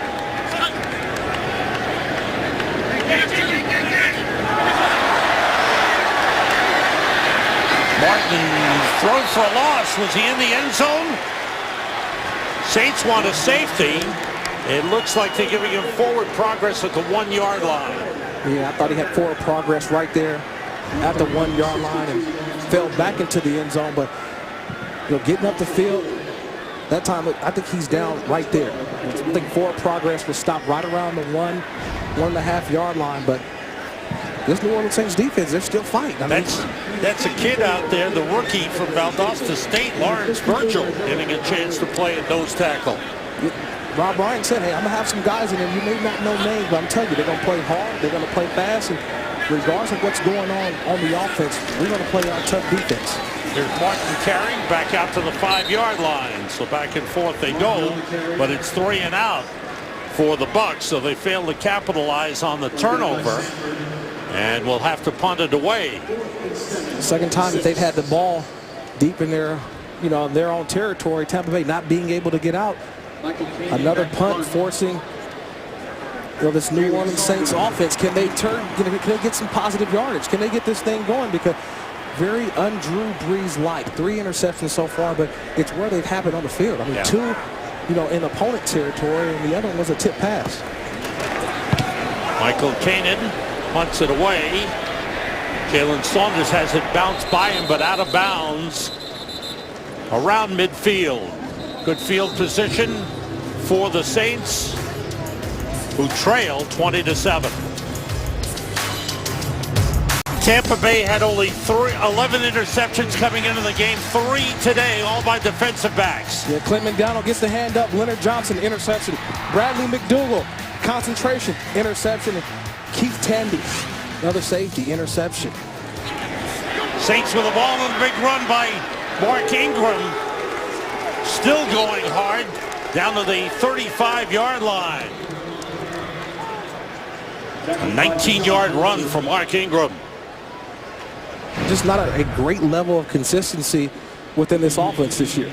With Drew Brees and his wide receivers and tight end. The yardage is #1 in the league. Yes. But you see the turnovers, that's a big factor. Critical turnovers in key situations. We saw it last week. We're seeing more this week. That's the consistency part that we're talking about within this offense that it's not there this year. Breeze steps up and throws. Kenny Stills on the grab at the 20-yard line. Gain of 16. And still slow to get up here. Training staff, medical staff comes out to take a look at Kenny Stills. We'll be right back. Kenny Stills limping toward the Saints locker room to get some medical attention. From the 20, Ingram carries, gets a couple of yards on the play. Kenny Stills 5 catches and 82 yards in the game. Stems him out, comes back in, gets down, but I think his foot gets caught in the turf there at the end. So hopefully he's okay. Get back to the locker room, make sure he's okay. But I think with Drew Brees, his interceptions down here in opponent territory, we may see the football, being, handed off a little bit more than thrown it. Swings it out to Ingram again. That's Kyrie Robinson, excuse me, and he's down to the 1-yard line. Robinson handling that little swing pass very, very well. Yeah, a safe pass. We call it a swing pass. I'll call it a safe pass because he's able to get it out, throw it. Kyrie Robinson, go make something happen, get it down inside the 5-yard line. Sam Rosen, Kirk Morrison, Peter Schrager here in Tampa. Glad you're with us. Final game of the regular season. Postseason begins next weekend. NFC wildcard game on Fox. Stakes will go up. Mark Ingram, the running back from the 1-yard line. Swinging wide, and the Bucs stop him short of the goal line. Good job of stretching that play out by the Bucs defense. That's a swarm. That's called swarming to the football. Getting guys upfield, the penetration. This is a defense starting to come into its own. They keep mentioning the bye week. This organization, they kept saying, hey, the bye week, the bye week. We felt that this defense, turned the corner after the bye week is finally they understood, hey, this is how we play this Leslie Frazier, Lovie Smith type of defense. Penetration and getting up the field. Ingram and Robinson in the backfield for New Orleans at the 2-yard line. And Breeze puts it up for Jimmy Graham. Flag on the play. Ori Lemon, the linebacker, was covering Graham. And it's interference.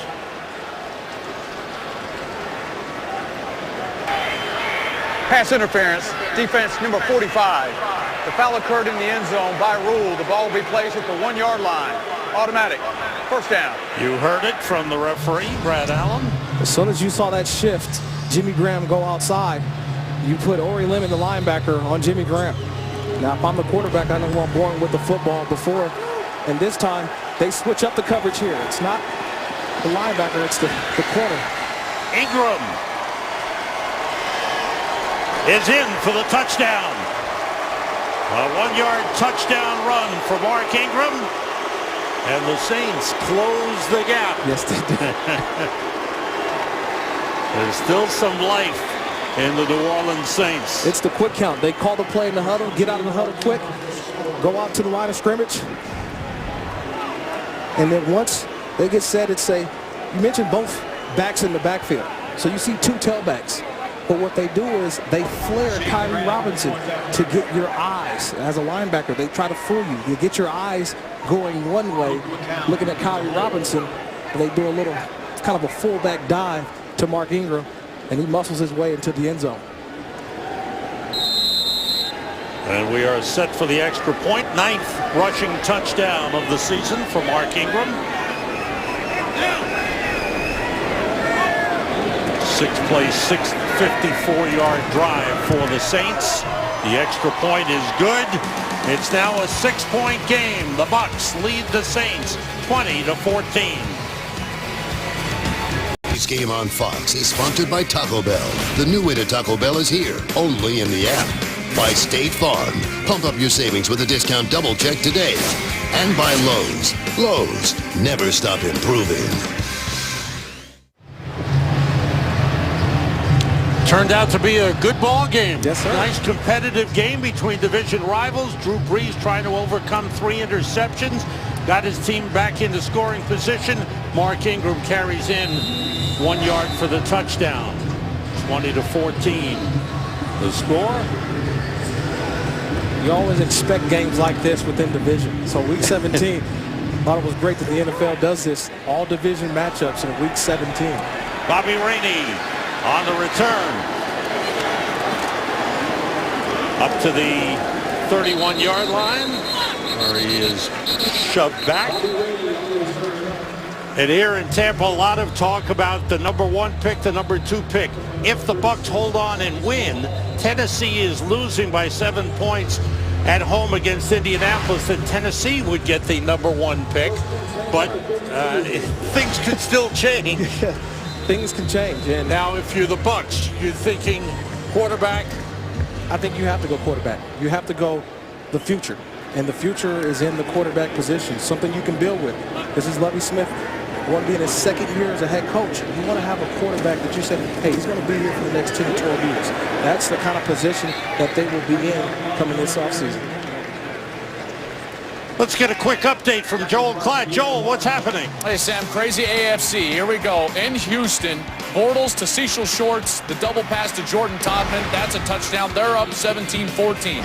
Also, Cleveland up over Baltimore, Kansas City up over San Diego, which would mean the Chiefs would go to the AFC playoffs. Sam and Kirk, back to you.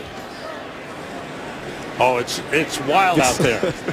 All right, can you imagine if San Diego loses and Baltimore wins, Baltimore's in. So Yes. San Diego's losing, but Baltimore's losing. Turning a corner, Doug Martin, as he gets across the 40-yard line, he has gone over 100 yards in today's game. First time this season, 7th of his career. Now, Baltimore is losing. San Diego's losing, so that opens the door for Houston, but they're losing to Jacksonville. Yeah. So that opens the door for Kansas City. You know, how crazy, week 17. And I'm looking over at the Houston game because if Houston's able to make it to the playoffs, what does that do for the MVP discussion for J.J. Watt? A lot of people said, hey, they don't make the playoffs. He's not in the discussion as far as possibly winning. I think he can move up with the Houston win today, and they make the playoffs. Evan Rodriguez in as his 2nd tight end, number 86. On the carry, Charles Sims, short pickup. On the play, Curtis Lofton in on the stop for the Saints. It's a lot of early drama. I've been in this situation before as far as looking at the scoreboard. There's the guys, I'm telling you, you're trying to play a game, and your focus is here. But yet you have your left eye. You're looking out the corner at the scoreboard and saying, wait, hey, you see what's going on over in Kansas City. You see what's going on in Baltimore. And you got to focus on your game. So handle your business first. Let that other stuff take care of itself. Baltimore at home has only scored 3 points. On the handoff, Sims trying to find an opening. He does. He was grabbed high, almost close to a face mask. But he gets across midfield. There's Jason Light, the general manager of the Tampa Bay Buccaneers. Had a chance to talk with him. All of us did on Friday. Great conversation. Yes. Man knows what's going on around the league and has personally scouted the top quarterbacks. Yes. Marcus Mariota, Jameis Winston. Certainly they're on the radar screen, whether it's 1 or 2 for the Tampa Bay Buccaneers. Long conversation with Jason Light. I think the direction he's got the Buccaneers going, definitely a lot of positives going into next season. On 3rd and 1, Sims stopped short. Good play up front. Cameron Jordan, number 94, was in on the stop. Good play by the Saints, stopping the Bucs, who send on the punting unit. So now, with still plenty of time to go here in the 4th quarter, the Bucs, once impressive lead cut to 6, and the Saints about to get the ball back. This defense, this New Orleans Saints defense, still fighting. I mean, you think about, they've been, in backed up territory. They found a way to force Tampa Bay to punt now 3 consecutive times, giving their offense an opportunity to take the lead. Jalen Saunders, fair catch at the 13-yard line. Saints have the ball.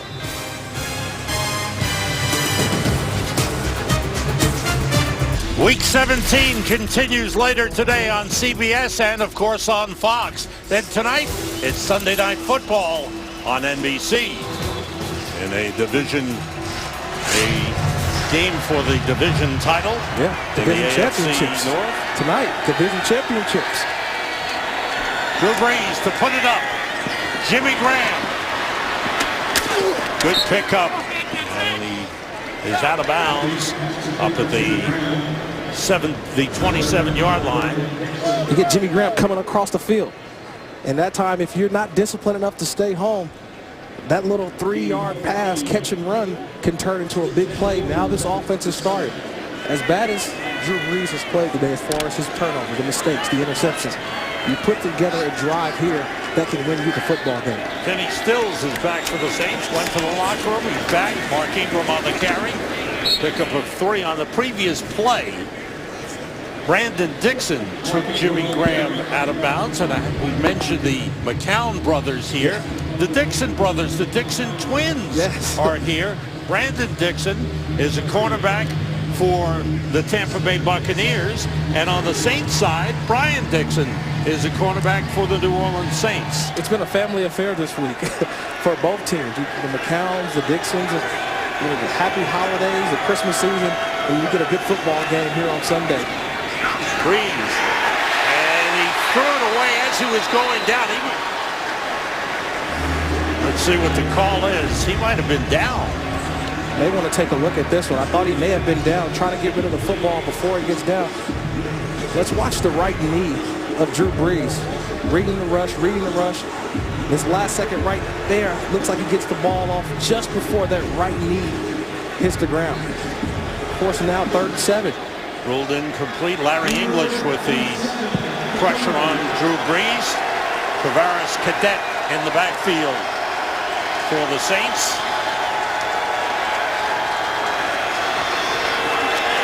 Brees with time. Puts it up deep. He's got a man. He overthrows Nick Toon. Toon had a step on the defender.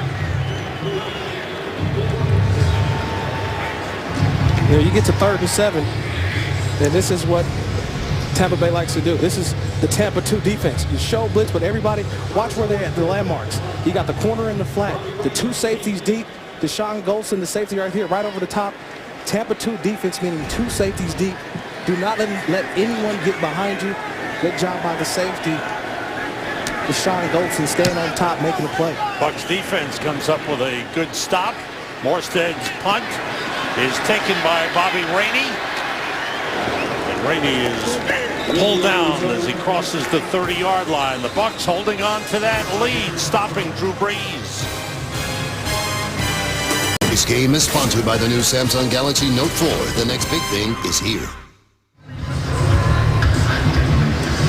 Back in Tampa, where the Bucs have the lead, with all concerns about that first pick. Will it be number 1? Will it be number 2? In the past, they've picked quarterbacks. When they've drafted quarterbacks, Doug Williams, Steve Young, Vinny Testaverde, Trent Dilfer, Josh Freeman. It's been their first-round picks. When I look at all those quarterbacks, the thing that stares out at me is that 3 of those guys won Super Bowls, but not with the Tampa Bay Buccaneers, with different football teams. We're talking about Trent Dilfer, Steve Young, Doug Williams, all Super Bowl winners, not with the Tampa Bay Buccaneers. Charles Sims on that last carry. Doug Williams. In Washington. Steve Young. San Francisco. Vinny Testaverde, not a Super Bowl winner. Trent Dilfer with Baltimore. And Josh Freeman, after a couple showing flashes. Yes. He is fizzled out. They're not even in the NFL anymore. That's how quick they come and go. Sims on the carry. Pete Schrager, you've got more on that subject. Yeah, you know, you got 2 top quarterbacks here, Jameis Winston and Marcus Mariota. And you mentioned that Jason Light is the GM. He's a lifetime scout. So, guys, he worked for the Patriots organization as a scout, the Eagles, the Cardinals. He wants to see these guys firsthand. He'll get the opportunity. He and a few other guys in the front office have already told me they will be in attendance at the Rose Bowl on Thursday, New Year's Day, when Marcus Mariota and the Oregon Ducks take on Jameis Winston and the Florida State Seminoles. Yeah, he did tell us in our chat with him on Friday that he's scouted both of them live in person twice each. And Mariota is 0-2, and Jameis Winston's 2-0. Yeah. Time for an update. Here's Joel Klein. What do you got, Joel? All right, Sam, we're going to get Case Keenum throwing a touchdown to Andre Johnson from 8 yards out. 21-17 Texans.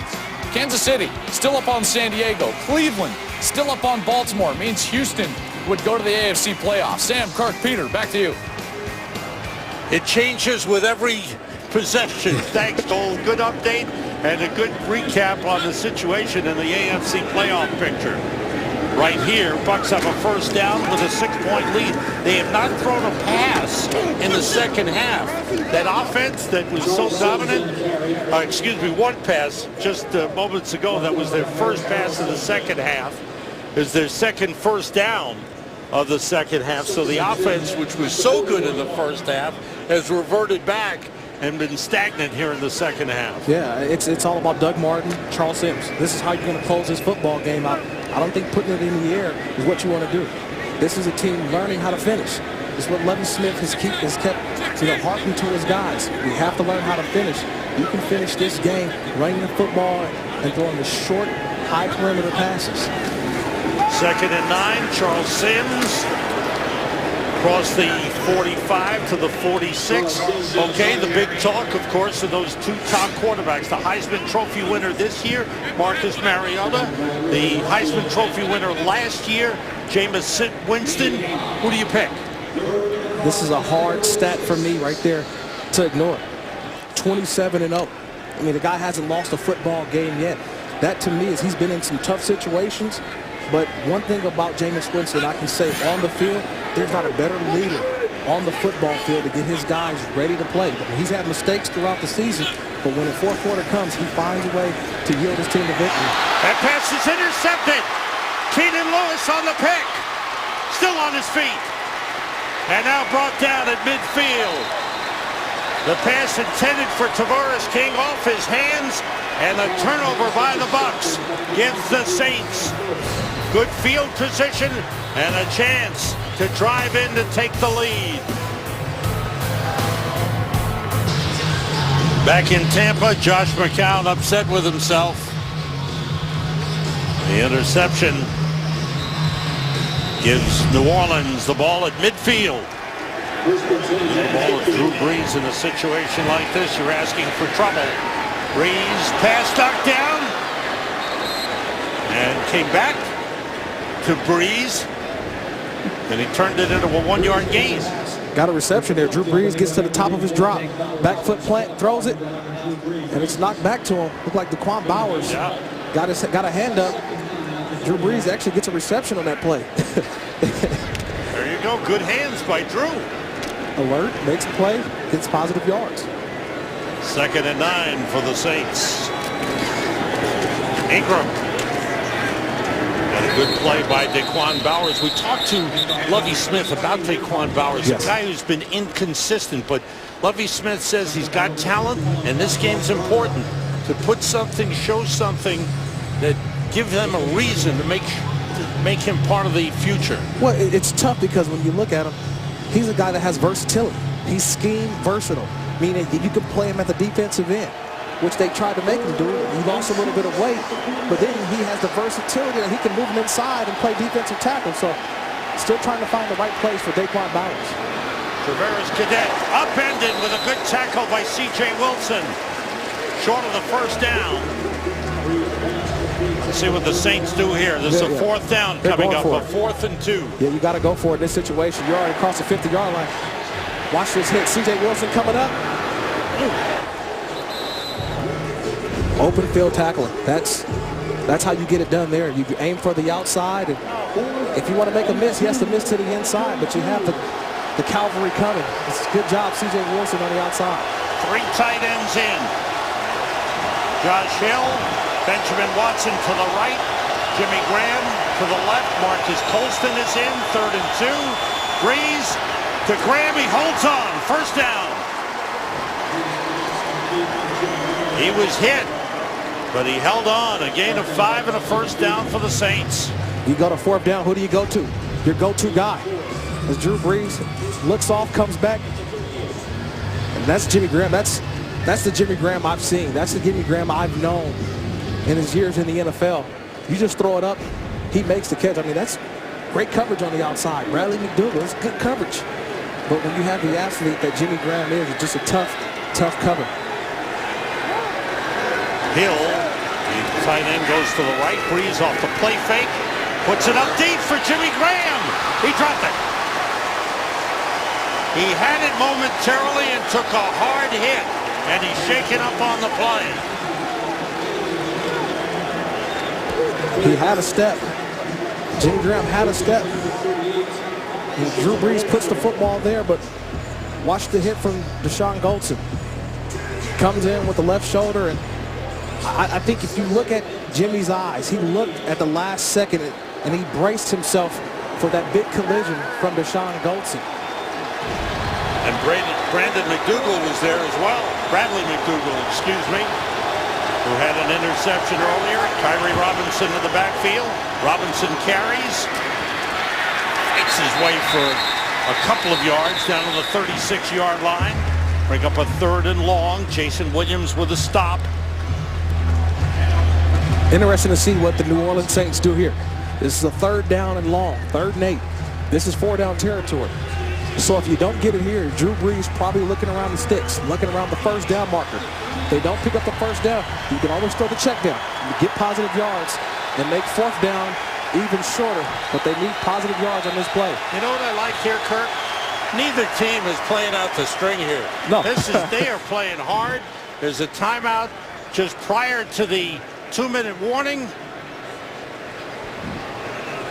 And while we have a moment, we want to salute one of the great people in television down through the years, one of the leaders here at Fox that helped put NFL on Fox on the map. One of the great producers, Bob Stenner, who's coming to the end of his active producing career. He'll still be along as an advisor. He has won numerous awards. He has trained so many professionals in this business. It's been my privilege to work with him. Just a terrific guy to work with, work for. You can't ask for anybody better. And to Bob, we salute you for all you've done, and we wish you good luck in the future, and stay with us as long as you can.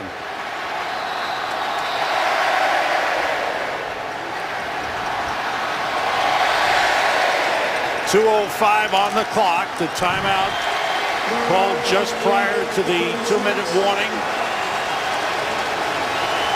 Here's 3rd and 8 for the Saints. Breeze with time. Hits Marcus Colston. Inside the 10. Touchdown.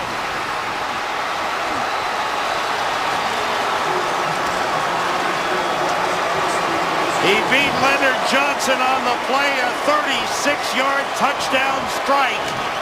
Drew Brees' first touchdown pass of the game. Drew Brees, when you need a play, you go to 2 guys. It's either Jimmy Graham or Marcus Colston. I said it before. Drew Brees can blindfold himself and throw the football, and Marcus Colston can catch it and take it the distance. That's chemistry. This has been together since '06. It's hard to see that possibly this combination can be broken up, but I think these 2 guys together, this is what they've done for the last 10 years in this NFL. That combination, Brees to Colston, touchdown. I know the salary cap issue is primary, but it's hard to see the Saints without that combination of Brees and Colston. Yeah, it's tough. Peter Schrager reported earlier, Colston's got that $9 million salary cap hit next season, so it'll be a tough decision, but you know that that's a combination that belongs together. Absolutely. Championship flavor. Shane Graham gives the Saints the lead. They were down 20-7 at halftime. The Saints have come back to take the lead, 21-20. 2-minute warning. The future Hall of Famer shows his excellence in bringing his team back. Despite the fact that he threw 3 picks in this game, he's found a way to get his team in the lead. And that is one of the most competitive individuals you'll ever meet. What a great, great player. Morstead's kickoff. Bobby Rainey brings it out. brought down at the 17-yard line. Update, Joel Klatt's got it for us. That's right, Sam. We go to Baltimore. We've got a new leader in the AFC playoff race, and it's the Ravens. Joe Flacco to Torrey Smith, 13-10 Ravens. Kansas City still up on San Diego. All that craziness happening in the AFC. Sam, Kirk, Peter, back to you. Thanks, Joel. Down the stretch they come. Baltimore puts the nose in front. San Diego's trailing. Houston's leading. Oh, this is what a finish. What a finish. Outstanding. And we still have our division championship games later today, but the early games not disappointing. Oh, the game at Green Bay. Lions at Green Bay. That'll be special for the NFC North. Flag on the play in the Tampa Bay backfield. The dump off to Charles Sims. He's out of bounds. Close to the 35. 2 flags down. When I see that referee throw the flag, it's probably holding. Offense, number 69. Half the distance to the goal. First down. That's DeMar Dotson. Second holding call on him in the game. When you see that referee throw that flag, it's never a good thing too often. And now this is a situation backed up. Lovie Smith has been telling us, hey, we have to find a way to finish. Yeah. You look at how many games that we've been in. You know, either had the lead in the fourth or been right there in contention to make a play. And it's penalties like that that cost you, back you up, and now you're forced to drive a bit longer to get in the field goal range. Here's the game they've led all the way. Brandon Myers, the tight end, pushed out of bounds around the 12-yard line. The Bucs have 2 timeouts remaining. 1:38 to go. Gain of 3 on that last play. Lovie Smith, who says he'll be happy when the season is over so we can move on to the next step, and that is looking toward a future that he feels, and we talked about this earlier, he is a positive, one of the most positive coaches you'll ever meet. He feels his future is bright, and the Bucs will start winning. McCown is sacked. Cam Jordan. What do you figure? He's been in for every play in this game? I don't think he's come out of the game. He has not come out of the game. I talked with Cam Jordan before this game.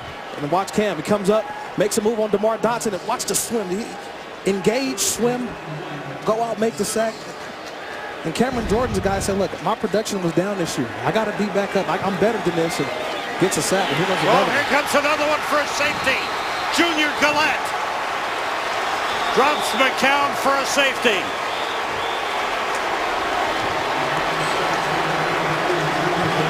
And that's going to just about do it. Junior Gillette making a play. Here he is. Watch his get off. It's all about the get off. See? 1-2, the in-out, swipe, sack, safety. That was the rookie, Kevin Pamphile, he beat.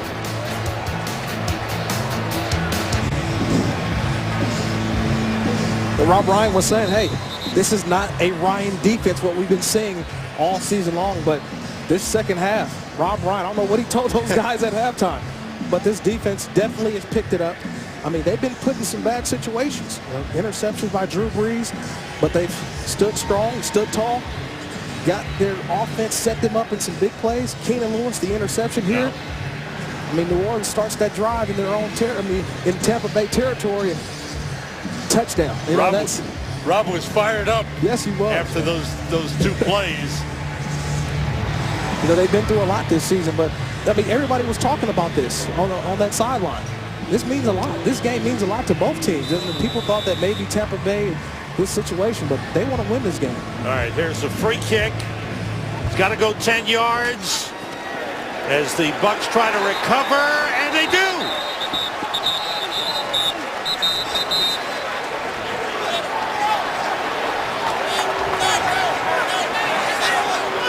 Now we have to sort this out. Let's see. Was there an illegal touching? Because the ball does have to go 10 yards. So after a safety, you can elect to do an onside kick. So things that we have to talk about, was this a kick that went 10 yards? Was there offsides?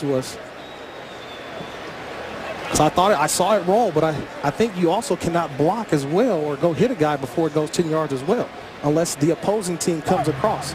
There was illegal touching by the kicking team. 5 yards will be added to the dead ball spot. First down for the receiving team. There you go. You can't tee it up. You can't put it on a tee on the after the safety on the kick, the Right. free kick. So does this ball go 10 yards? 5, 6, 7, 8. Boom. It's been touched right there. Tavares King touched the football about 8.5, 9 yards. And once it touches the kicking team, then it's considered an illegal touch. Recovered by they automatically give the ball to the team. Saints, right. Yeah.